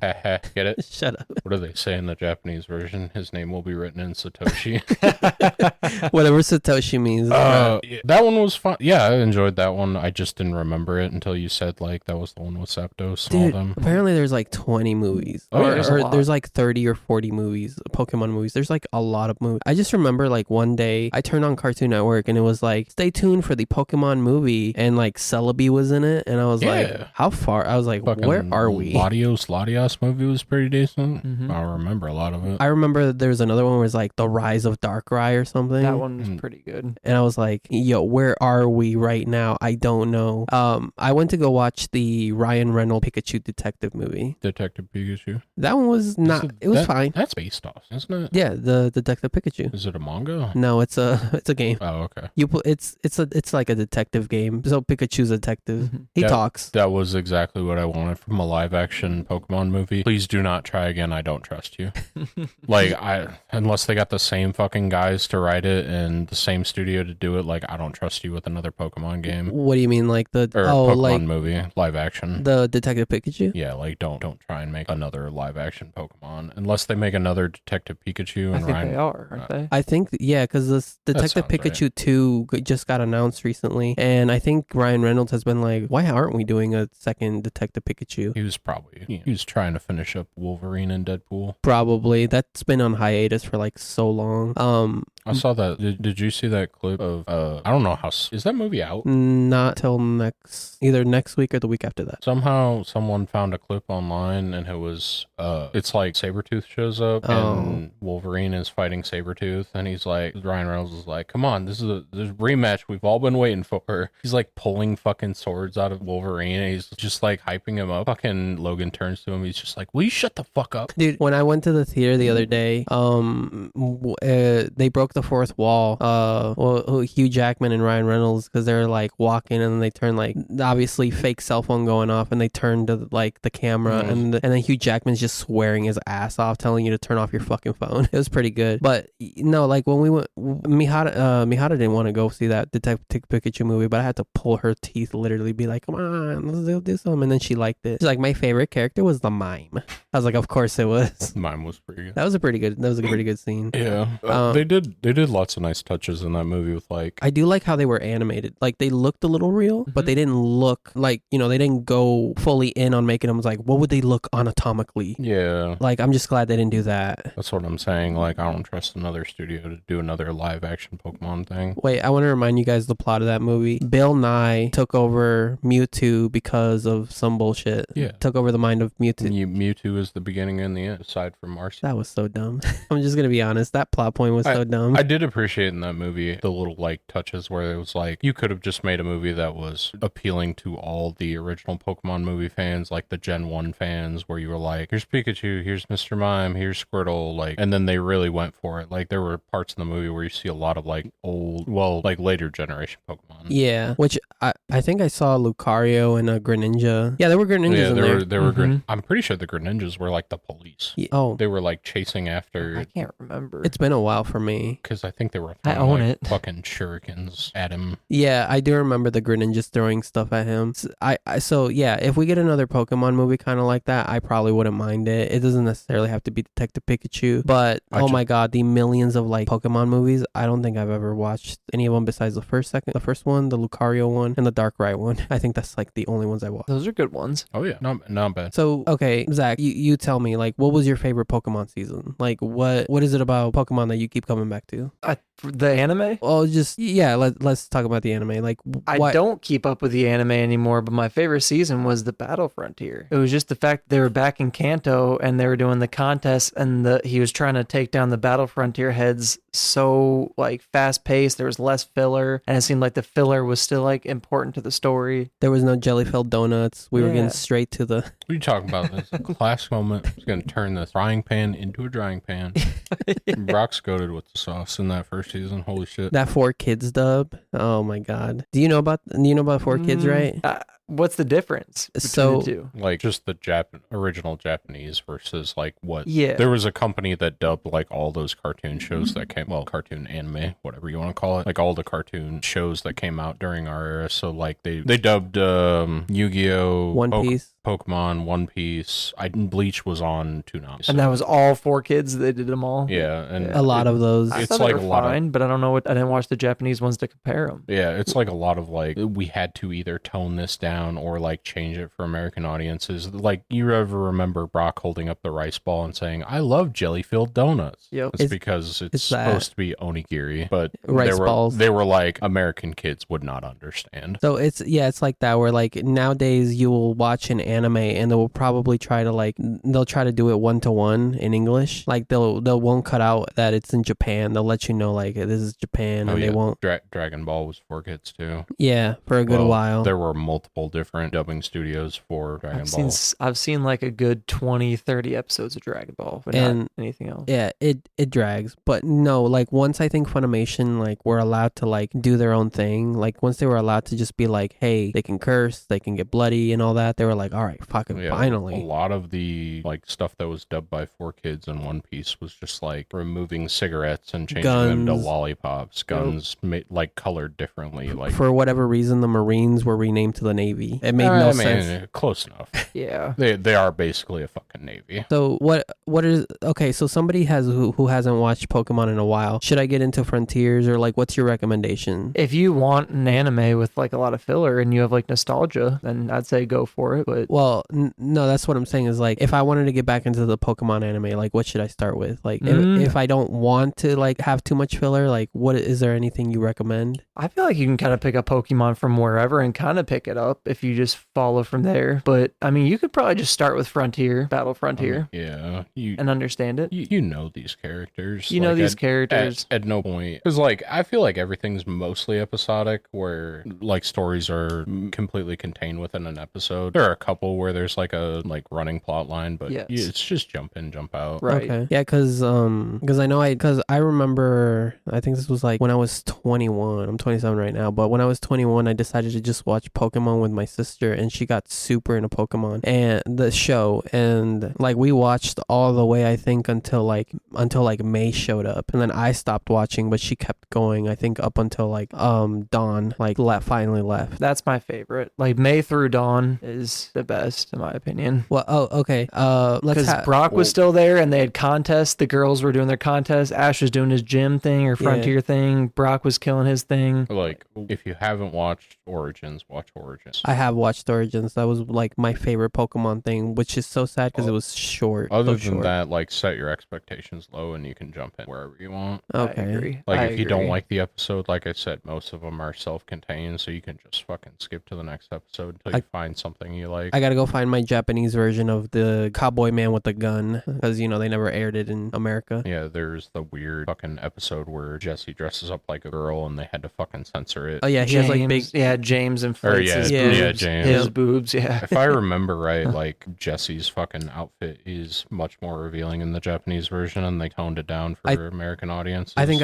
I've seen those side by sides. Yeah. James puts a gun up to Ash's head in one of them. Hell yeah, brother. She just straight don't give a fuck. Now James is like collecting fucking stamps and shit. Like fuck Pokemon, man. Dude, there's so many like gags that run throughout Pokemon where it's like I remember watching something else. It was like an American thing, and they were like, "Well, guess I'm blasting off again." I was yo, did they just quote Pokemon? That's right. Or Brock would always go after a girl, and depending what season, like Misty would pull him away, or Krogunk would jab him. Yep. Oh yeah, fucking Krogunk. That was, I think I remember Krogunk junk for a good minute. James would always get fucked over by his Pokemon. Carnivine would like bite on his head. Oh yeah, Victory Bell. Victory Bell, yeah. Or whichever Weeping Bell, whichever one he had. Do you guys remember that Brock had, not Brock, James? Frying pan into a frying pan. James had like a sad backstory. He was like a rich kid, but he was like neglected and something. I love it. I think they delve into all their backstories, like Meowth fucking Meowth learned to talk so he could fucking talk to a fucking another Meowth that knew how to talk, and then he got cucked. Yeah. Oh my god, that shame. They had some sad backstories for whatever reason. I would go back to watch is it Alolan where they got like, because there's a lot of regional forms now. I would go back to see if Meowth turns into Alolan Meowth. That'd be cool. Or Hisuian Meowth.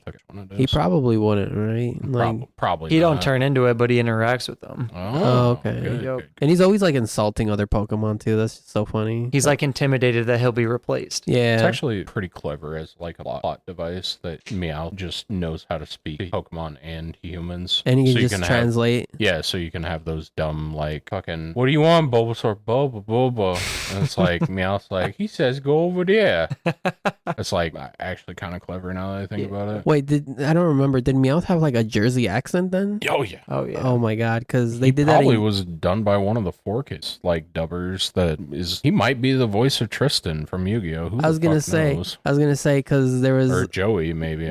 Joey in Yu-Gi-Oh is just some Jersey guy, but in Japanese he's just called Honda. No, it's Jonoichi, I think. No, in Japanese I swear he's called Honda. We'd have to have Salem here to confirm or look at the internet, but I'm pretty sure it's Jonoichi. Okay, let's look him up. Tristan and you're talking about Tristan? Tristan might be Honda. Joey, I think it's Jonoichi. Is this like OG Yu-Gi-Oh? This is like Japanese names of Yu-Gi-Oh characters. Because I think Yugi is still Yugi. The Pharaoh is just a Tem. Tejas is fucking weird. I never remember Tejas. All these fucking side characters that don't matter to the story at all, except for maybe Joey. Oh yeah, you're right. Jonoichi Katsuya. I'm not saying that Tristan's isn't Honda. That could be accurate. I just remember like watching like some Japanese fucking Yu-Gi-Oh! And it's like Jonoichi, and I'm like, what the fuck? I watched the first episode of Yu-Gi-Oh! In Japanese, and when Dark Magician finally comes out, he goes, Black Magician! And I was like, oh, I see why they changed it. Makes a lot of sense. That's right. I don't think I'd call him Black Magician either. Black Magician girl? Yeah. Oh, yeah. That would be very weird. Oh, man. When they finally get... No, because like there is like a Dark Magician that is like just straight up black, right? Or like they drew him purple. So that was during the Battle City, there was a character, I say I won't know his name, but he also has a Dark Magician, and there was like a recolor of the Dark Magician. I think it was an alternate art for the card, and they were like, fuck it, throw it in the anime, just make another character, fucking give him a Dark Magician too. Well, so... But yes, there is a dark skin Dark Magician. Just imagine calling that like Black Magician. All right, so what is like, Zach, when it comes to Pokemon, then what is like some of your best, like fondest memories of Pokemon, or like interactions with other Pokemon players? Like, because I know you were big into like Pokemon communities and stuff like that. What is like some of the best like things you've ever like done in regards with like Pokemon? Some of the best people and like things I've done in regards to like Pokemon, like the people I've met. There's this guy named Zelgarath on YouTube, and he just made like live videos like documenting his journey, and he was the one who inspired me to like go get multiple DSs and download multiple Pokemon for those in-store events. And then there was also a group called the Speed Gamers, and they would do like marathons to raise money for charity, and they would like complete the Pokedex just in like 72 hours. Sidebar. Mm-hmm. Did you ever see, I think it was last year, there was probably one of the Games Done quick streams, there was a guy doing it was either Sapphire or Ruby run, and there was just a dude in the background, and man is fucking sweating. So like my entire YouTube Shorts feed, I would get like these videos, and it was just like him progressing through the game, not the guy playing it. Mm-hmm. It's just some random dude in the background that's on one of the mics, because they like cut in, they're like, oh yeah, the funny thing about this, if you get him down to this HP, he won't do this, so on and so forth. And all the comments were just like, dude is dying back there, because he was wearing a gray shirt, you just see sweat all the way down his side. Jesus. Just because he was sitting there too long, or why? I guess he just got so excited about this guy. Hot in that fucking studio. Oh my god. Yeah, it gets hot in studios because you gotta have those lights going, and then you can't have air conditioning really. Yeah. Because it messes with the audio. Like right now, I can probably cut this out, but if you're doing like a live thing, there's no way to tune that out. Yeah. So yeah, and then like it's all a production. So like if you got studio lights going, dude, you're gonna be sweating. So you better hope you're It's like. just like I would get like farther in the speed run through these YouTube shorts. Man's just sweating more and more. Fucking his entire side is just soaked in sweat. Who was that game? The game's done quick. Yeah, people? I think it was the guy doing it was either Ruby or Sapphire, because I remembered the game, and like the dude playing is fine. He's like explaining everything well. He's like going through the game fine, and then just dudes in the background on one of the mics. Oh, I've been there. Yeah, I did a marathon. Sat there for like 20 hours playing a game. Yeah, you did tell me about that. Like you told me you used to stream Pokemon back in like high school. I started a group called the Flame Gamers, and we would just like get together and stream for like 3 days straight. And didn't you also just tell do what me? they did. Didn't you also tell me you used to get like Japanese copies and you'd play them like a couple months in advance? That's right. You got to know the names. Pokemon. I think they started doing global releases, but yeah, before they did global releases, I would import them. What was the first game you did that for? Like Heart Gold. Heart Gold? Yeah. Oh shit, Yep. that was a while ago. Then like, oh shit, fuck. 2007. You just like imported a 8? Japanese copy? Yep. Damn. Play Asia. I mean, wouldn't be any different from us getting this bullshit. Yeah, you might. No, you probably know Play Asia for sure. I know They're Play definitely Asia. top tier on figures, I think. Yeah. Oh damn, that's crazy. Mhm. Yeah, I never would. Oh, I It's didn't know they were. expensive. I didn't know they were around Oh, yeah. that long. Yeah. Fucking ain't cheap to ship shit over here. Mhm. Yeah, because whenever these figures come out, it's like, yeah, you can pay like $100 and something to like ship it within a week, and I'm always like, nah, you can get it to me in 3 months. Right. It's Yeah, fine. Put it on a boat until that boat hits a bridge, and then you're fucked. Yeah, put it on a boat, and then it probably gets attacked by some terrorists and whatever war Do is you going on. remember that weird thing that happened like a month or two ago? Yeah, the bridge collapsed. Yeah, fucking like cargo ship hit a bridge. I don't mean to tangent too hard here, but it was hilarious seeing people like, wouldn't the ship just be able to stop? This seems like it was foul play, and it's like, you No, people are the fucking worst. Those ships go like really fast, so it's No, hard to it's not even that they go really fast. Like they go like pretty slow comparatively, but it's just like you have like millions of tons moving through the Yeah. water. You can't fucking stop that on a dime. Mhm. No, and what I meant like by going fast, it's like by the if they were to like do a hard stop, they'd probably lose so much cargo, which they did anyways. But yeah, like even if you could stop it, like fucking ship probably like that's why they always tell you like if your car stalls on a train track and you see a train coming, just get out.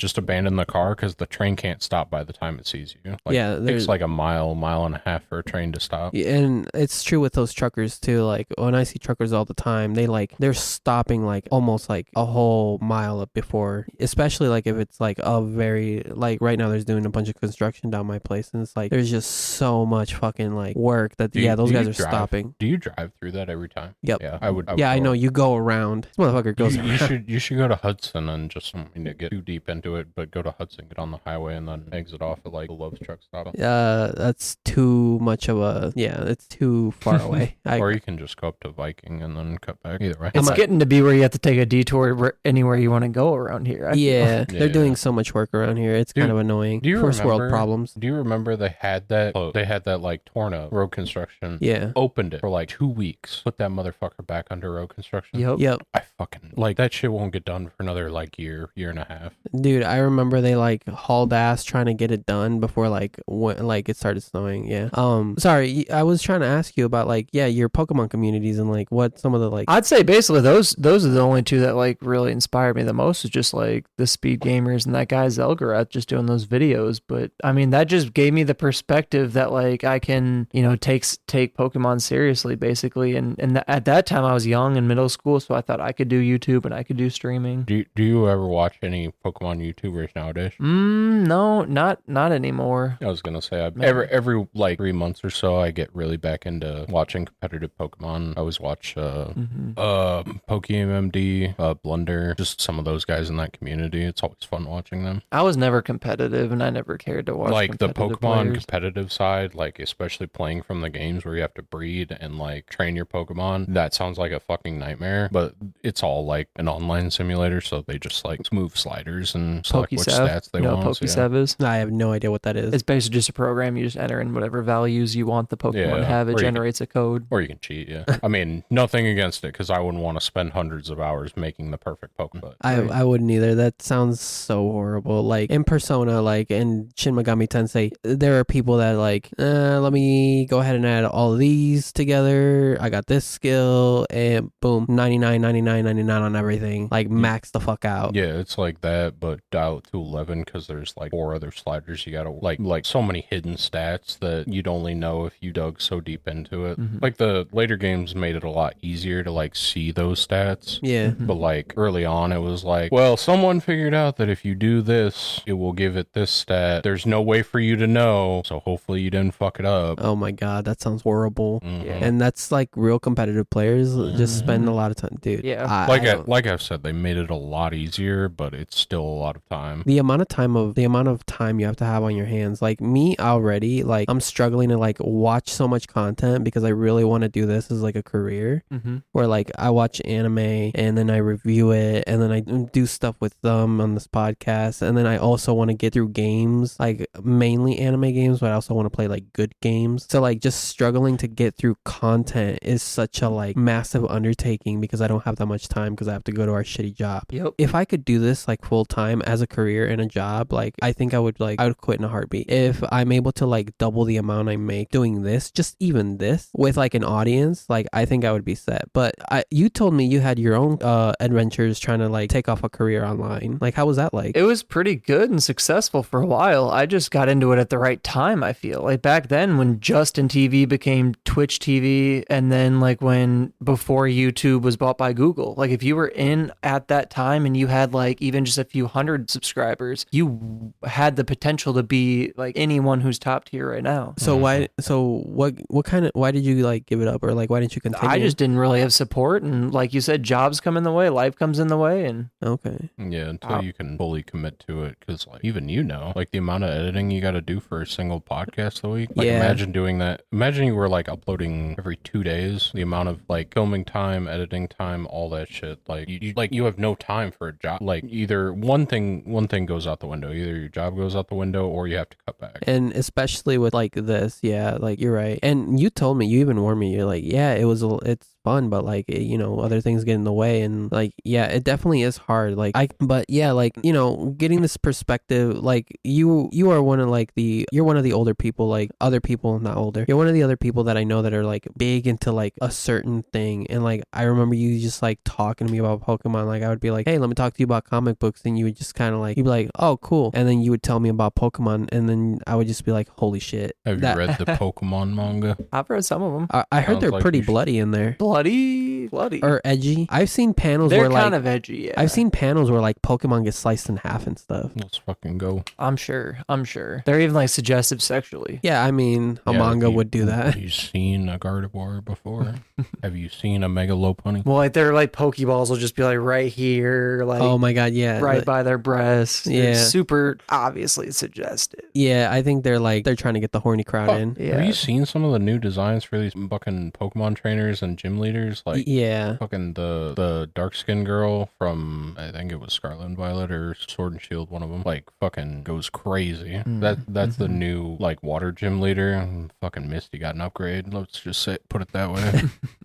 It's like, yeah, like appeal to your audience. Don't like, people always say like try and keep a customer, because getting a new customer is so much a lot harder. Yeah, it's either harder or more expensive. Well, I wonder if that Pal World game coming out might have. Oh, that already came out. It came out, but they haven't. That came out after Scarlet and Violet. So I hope the Pokemon team goes back to the drawing board. I mean, it'd be let's nice. add some Glocks. Pokemon Glocks, yeah. Essentially, but I mean, even if you did like open world survival, crafting, building stuff in Pokemon, it'd be cool. Yep. Like more of like you're on your own adventure. You kind of do things like you wanted to. I know, I think it was Arceus where you could kind of go at it in your own way, and it wasn't as regimented as most of the Pokemon games are. Right. Like I've seen kind of like people make their own Pokemon servers on Minecraft, and just like they make their own rules where it's like, hey, you craft here, you build build here and like you catch Pokemon here, and it's like and a lot like there's like millions of people playing, and then Nintendo has to come and be like, shut that down. Oh, shut that down. Yeah. Well, Nintendo and Pokemon made a statement about Pal World. Yeah. But they're like, there's nothing they can legally do about it. They're like, That's yeah, we right. hate it. Tweak these designs just enough. Mm-hmm. They're like, we hate it. We hate it. Don't worry about it. I mean, it's a success in every, like, I think the game was pretty bland and got into like Pal World specifically is pretty bland and gets into like a lot of grinds later. But like, I think it's a good proof concept that Pokemon could be doing better. It could be doing a lot of different things. It's Right. like, It's kind of the flash in the pan that the Pokemon company needs to like realize we can't just keep coasting forever on the same format. Like I said, they took strides, especially with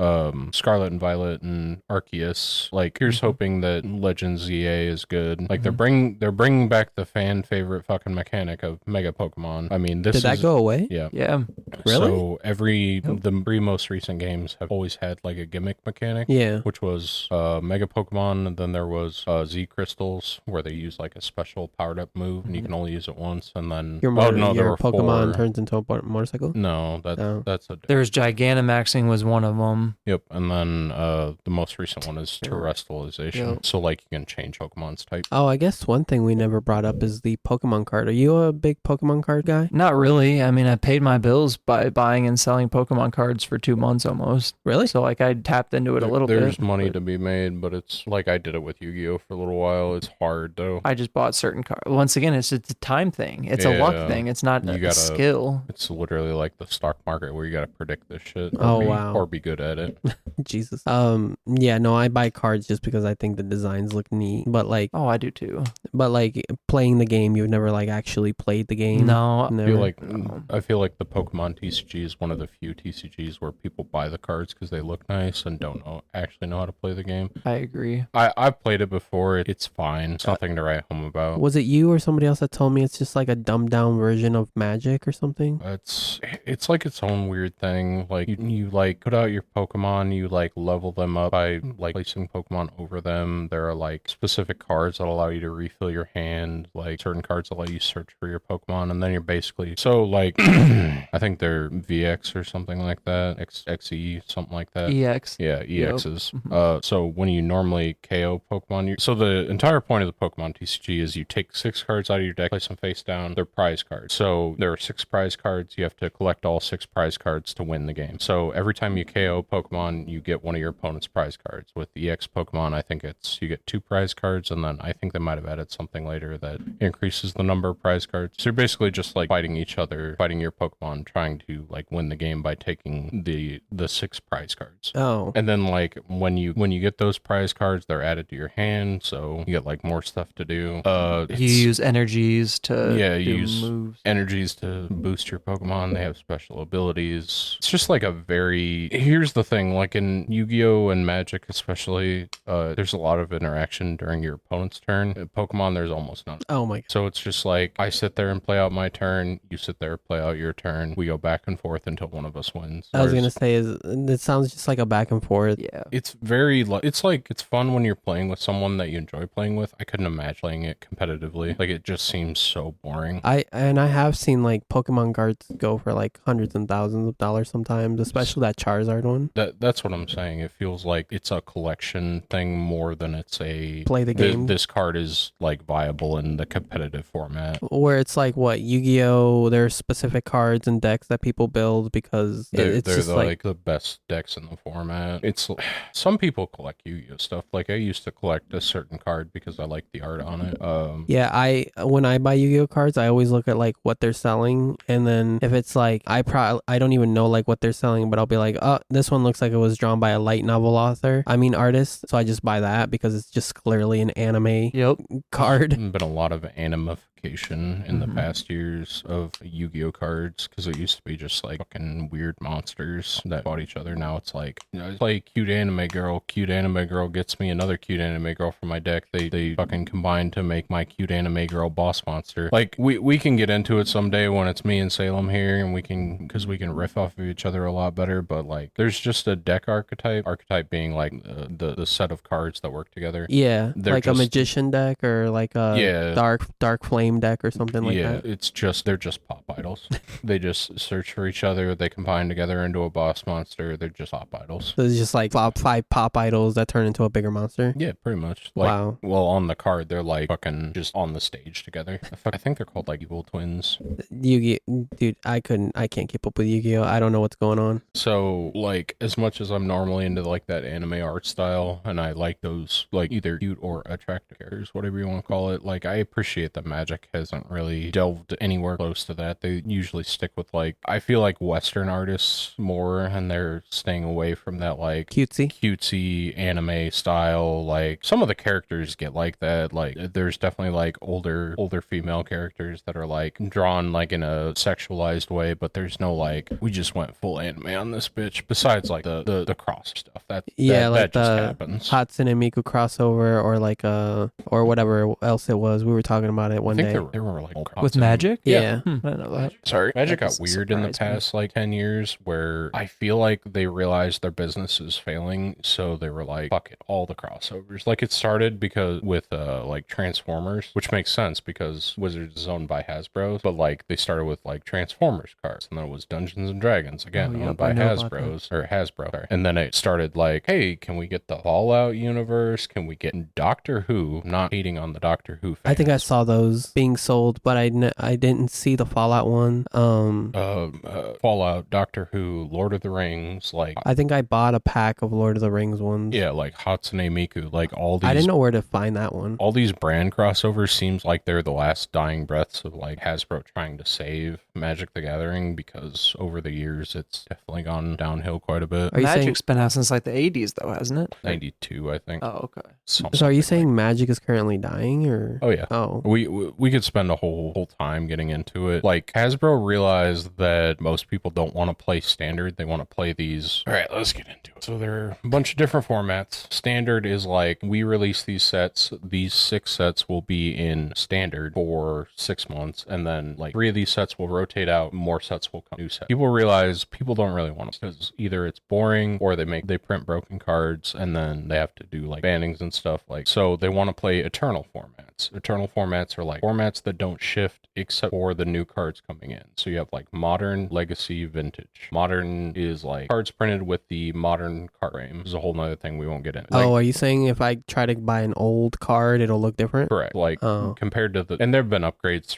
on the frames throughout the years, but like I said, we won't get into it. Like older cards look different, newer cards look different. So like modern is the modern card frames and a certain amount of product. So the new sets come into modern, but depending on how powerful they are, they might not affect that format. And people like that because that means their deck stays relevant. They don't have to continue to buy new product all the time to continue to be viably competitive in standard. Same thing with legacy. Legacy is like the older cards that are like on the reserve list that WotC has said they won't reprint. Whole nother thing we won't get into. And then vintage, which is all the cards except for a couple. Same thing. Just like these older formats. They realize people don't want to fucking play standard. They want to play modern and legacy. Problem is modern and legacy don't fucking sell product like standard does, because the new product that's coming in might not make a change to any of these decks. So they're like, well, how do we fucking get these people to buy this bullshit? Commander is a format that was made up by like 4 dudes. You have a legendary creature and 99 cards. Won't get into the whole format, but it has you. It's a singleton format, so you have to like put in shit that you wouldn't normally put into like a standard, modern, or legacy deck. So it gets people to play with these cards that they want to play with that aren't normally good enough for these other formats. So people want to play Commander because it's the most accessible format. Again, their format doesn't change. So WotC's like Wizards of the Coast. When I say WotC is like, well, let's just print for them. We'll start printing cards that they'll want, so that way they buy this fucking product. And it's just like people don't want to play standard already because cards rotate. Like the new cards being printed aren't necessarily even for them. They're for like Commander or the older formats. So like the game is dying because people don't want to come in, have to spend thousands of dollars in modern and a couple couple $100,000 in fucking legacy vintage. So it's like Wizards of the Coast's Magic will collapse. It's just like their business model was unsustainable because they just kept printing broke shit and driving people out of formats to like other formats where they would be safe because they don't got to worry about their cards being banned. Same thing with Yu-Gi-Oh! Yu-Gi-Oh! Does the same thing, but Yu-Gi-Oh! Doesn't have these like eternal formats. Doesn't it like Yu-Gi-Oh! If you try to play like current Yu-Gi-Oh! Like it was 20 years ago, like you'd basically have a bad time? Yeah, you can play those cards, but you'll lose on turn one every time. Like that's how Yu-Gi-Oh! Keeps it fresh, is they just keep printing more broken shit. But now, like me and Salem, we look at Yu-Gi-Oh! Having played competitive Yu-Gi-Oh! Back in the day, and we're just like, this is unrecognizable from what we used to do. Like, it's not fun. There aren't like 10, 15 turn games anymore. It's like 3 turns. And that's a long game. I was gonna say, is that like why I've heard that if like a Yu-Gi-Oh! Match goes on for like longer than like I think 6 turns, it's already gone on for way long. Yeah. Where like before people would be like 20 turns in and they'd still be like sweating because they're like, oh, you never know how this will go. Yep. Oh, okay. Absolutely. It's just like people build unbreakable boards and then other opponent tries to go, and unless they have a way to break the board, they just lose on the spot. Okay. Well, I guess I want to ask you before we kind of like come to a close, Zach. That was some nice Magic talk. I didn't understand a lot of it, but maybe I'll do some research. Magic's fucked. Sounds like it's trash now and it was better. Yeah, that's what it back then. So that's the gist of it, but they made it confusing. The thing I'll say is like, at least in Magic, you can still pick. Like, you can pick which kind of format you want to play. You want to play super competitive, get into standard, maybe modern. If you want to like spend a lot of money, still be competitive, you can play legacy or event. You want to like not spend a lot of money, have some fun, like kitchen table kind of stuff, then you can play Commander. Like, there's a lot of things there where you can play the kind of Magic you want to play. Whereas Yu-Gi-Oh! It's like, it's either fucking all gas, no fucking brakes anymore. Gotcha. Because no one wants to like go, okay, let's pick these 3 years. We'll build decks from these 3 years. We'll have this ban list. Like, there's no established like other format besides just playing current competitive. Okay. There's a couple side ones, like people talk about Go format, which is a certain ban list. Some people play that. Some people have tried to like make the Magic version of Modern where they play, it's called Edison, I think. It's just not popular enough, and Konami doesn't officially support it. Like, Magic officially supports Modern and Legacy, doesn't support Vintage, because Vintage is, you wouldn't get enough players. You're talking about like the price of a house for a fun deck. Jesus Christ. Yeah. What the fuck? I mean, these people have been playing for 30, 20 years. 20 and 25 years. Yeah, they 92? just have the cards. That's 30 years, yeah. Yeah, they just have the cards from when they pulled them in packs, and it's like, well, I mean, some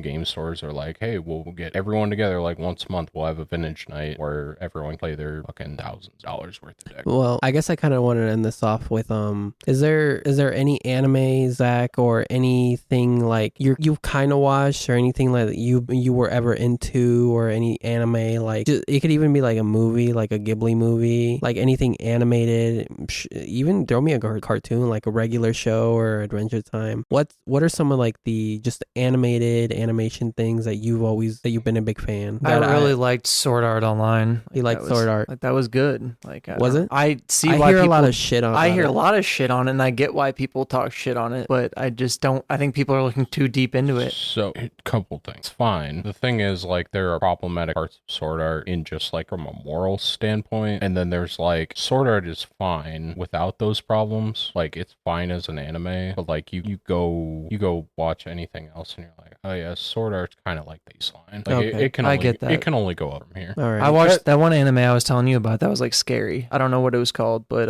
it was like little girls even like murdering like people. Like, it was just a good concept, but it was still like felt like an anime, but then it would turn randomly and just be like creepy all of a sudden. Oh, I don't know what it was, but I could see me watching more stuff like that. Okay. Promise her. Good stuff. Very Higurashi. That was what it was called. When they cry? That's what it was called. Yep. Okay. Yep. Yeah. Okay. Come to me. And you watched the whole thing, or did you watch I don't like, think I couple watched episodes? the whole thing. Did you watch the whole thing?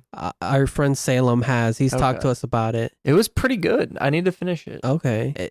So you stepped out of the realm of comfort. You know that there's weird stuff out there in animes even then. So, okay. Is there anything like you've ever just kind of seen and you'll get to it one day, or anything like you've you wish you'd get to. I'd watch that Oshinoko. Oshinoko? Yeah, Oshinoko. Yeah, we really Naruto. recommend it. If you got Okay. Hulu, like, Yep. yeah, July 1st is when it's coming on, or Yep. there's other websites online that will probably have it there for you. Oshinoko, Promised Neverland, and Jujutsu Kaisen are all good. Especially, Yeah, I'll keep up with Jujutsu Kaisen. especially once you get like past, I think, like, I don't know how far you got into Jujutsu Kaisen, but like past episode 10, it's all breaks, no gas. Like, it just goes. And like, by the time you're done with season 2, you're like, I need more. You're like, you want to keep going. He got to come back to life. He made a bargain with the. Yeah, that's like right when it starts to pick up. Yeah. Okay. Like, right there is when he's like, Something happened after that because there was like an instructor in like a car. I remember, okay, yeah. I think that was, yeah. and like It's- someone attacked him. It's like right before that There was like some big that- fight scene. that little tournament arc they have Yeah. between like JJ Jujutsu High and like the other one. The Kyoto school and the Kyoto. Tokyo school. I think it Yeah. was like 6 or 7 episodes in only. Yeah, Yeah. you're right. You're right on the cusp of it going all gas, no brakes. Yeah, like you're right there before the roller coaster finally like goes down the hill. Yeah. Okay. So- You've been on the come up. But what drew me into that anime was like it was all about like his passion, like his grandpa died or whatever. I think I remember, and Yeah.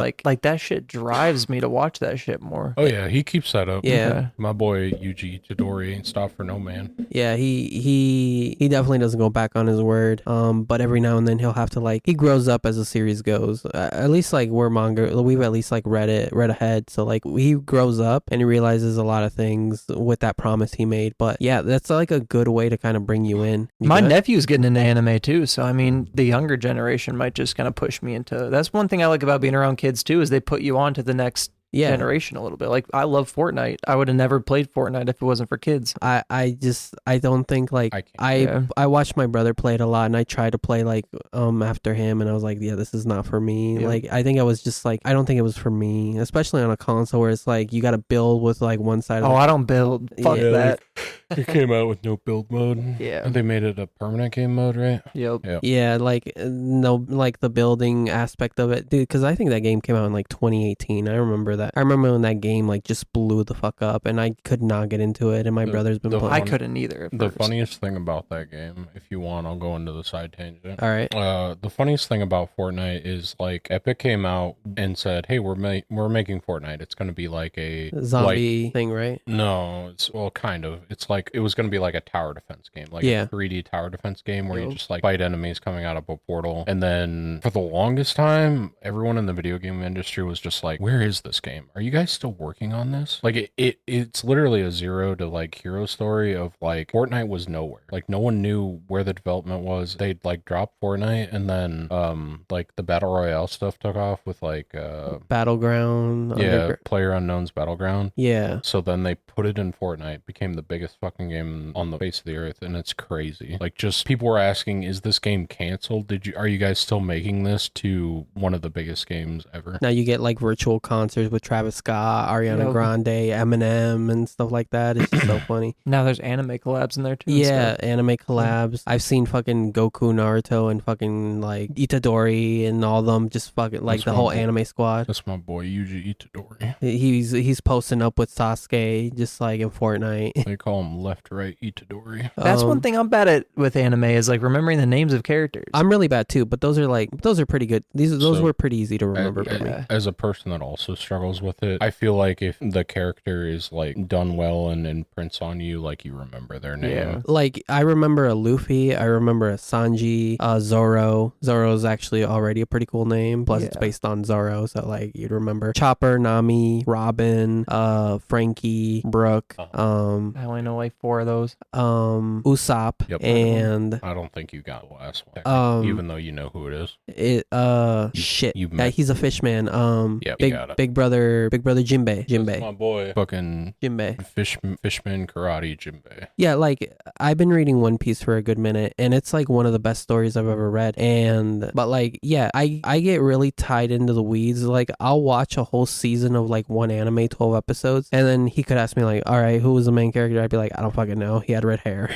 I couldn't tell you. Yeah, like especially some of these like quicker watches, it's just like if these characters are not like I'm not like invested in them, I can't remember their names. Like me and Salem watched the show. It's a spin-off of Madoka. It's called Magi Record. I was even Salem, who's normally like the savant of knowing every fucking anime character's name. I was like, what's this fucking blonde one? And he's like, I can't remember. And I'm just like if these characters don't imprint on you, don't fucking remember their names. Some of the short watches, you're just so focused on the story and the art style. Or it's like I watched it just to get through it because I wasn't enjoying it, but I was already so committed. It's like Oshinoko though. Like Oshinoko, I remember I remember Aqua, I remember Ruby, Kana, but those are like the main ones I remember because... You also forgot the girl that I can't fucking remember her name. She's got the little horns? No, that's Mem. And I remember Mem. Mem was fuck poggers. I watched this when it first came out, and that was like last year or 2 years ago. But I'm talking about the girl that almost... No, not that one. The one that was the wife? There was the one that almost killed herself, and then there was the other girl that was like... The girl that almost killed herself, she like scratched her. Oh,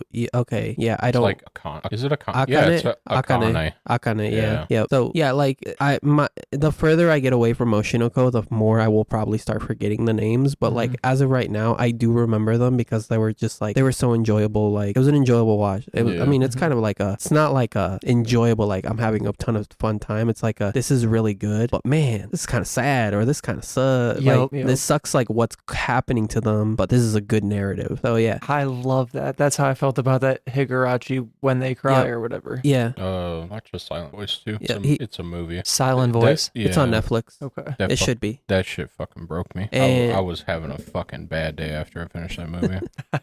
So yeah, dude. Like I appreciate you coming on. Like thanks for having me. Short notice too. Like I was like, we do this with Salem all the time, and if you do end up listening to those, like you'll see kind of like the dynamic they have. Like those two have a pretty big dynamic. Like I feel like a lot of me and Sherm is just like for absolutely no reason we kind of like butt heads. But like absolutely. But like we Watch still all that garbage.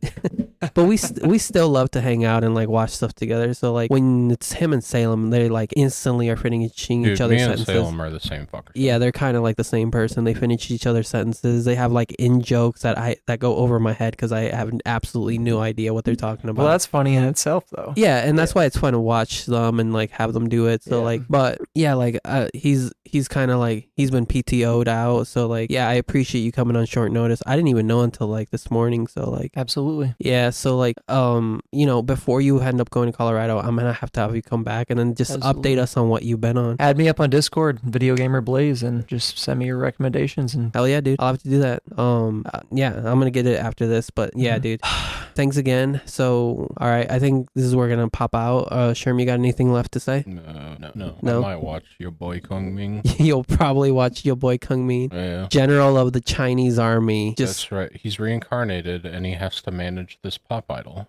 It's a lovely story. I don't know. I was interested at the time, but I think that was when I was kind of burnt out. Our friend Tristan watched it. He said, "Dude, this is one of the best things I watched in a long time." Yeah, but Tristan also watches good shit. I know. He's like me. Tristan watches a lot of garbage like me. Like your garbage is like wholesome garbage. His is like titty garbage. Yeah, I'm trying to see these girls. Yep. And like so am I, but also like I like a good story every now and then. Well, I mean, we'll pop out here. It's been a while. I don't know how much of this I'll cut out. It's pretty long, but hopefully not too long. Well, I appreciate you, Zach. And then I appreciate anybody listening because right now you need to make an email so they can send in their all their flame. Yeah, I mean I do, but right now, like on YouTube, the most views I've gotten is like 32, and like hell yeah, brother. The lowest one of our videos has is like 2 views. That's right, brother. So all support and all help share, spread the word. I appreciate it. You don't gotta, but I appreciate it. I will. I might get back into streaming or something myself. Like it takes a community to do something like this successfully. I really believe that. And absolutely. And like I said, before you head out to Colorado, if you end up having to do that, we're gonna have to get you back in here, and we're gonna have to ask you what you've been on, what did you watch, and all that. So we definitely got to keep up with you. Put the pressure on me so I can play these games and watch these anime. We'll get a countdown going. All right. Well, thanks everybody. This is Jose, aka Sonomonjo, and this is my Den of Otakus. Y'all have a good one. Adios. Peace.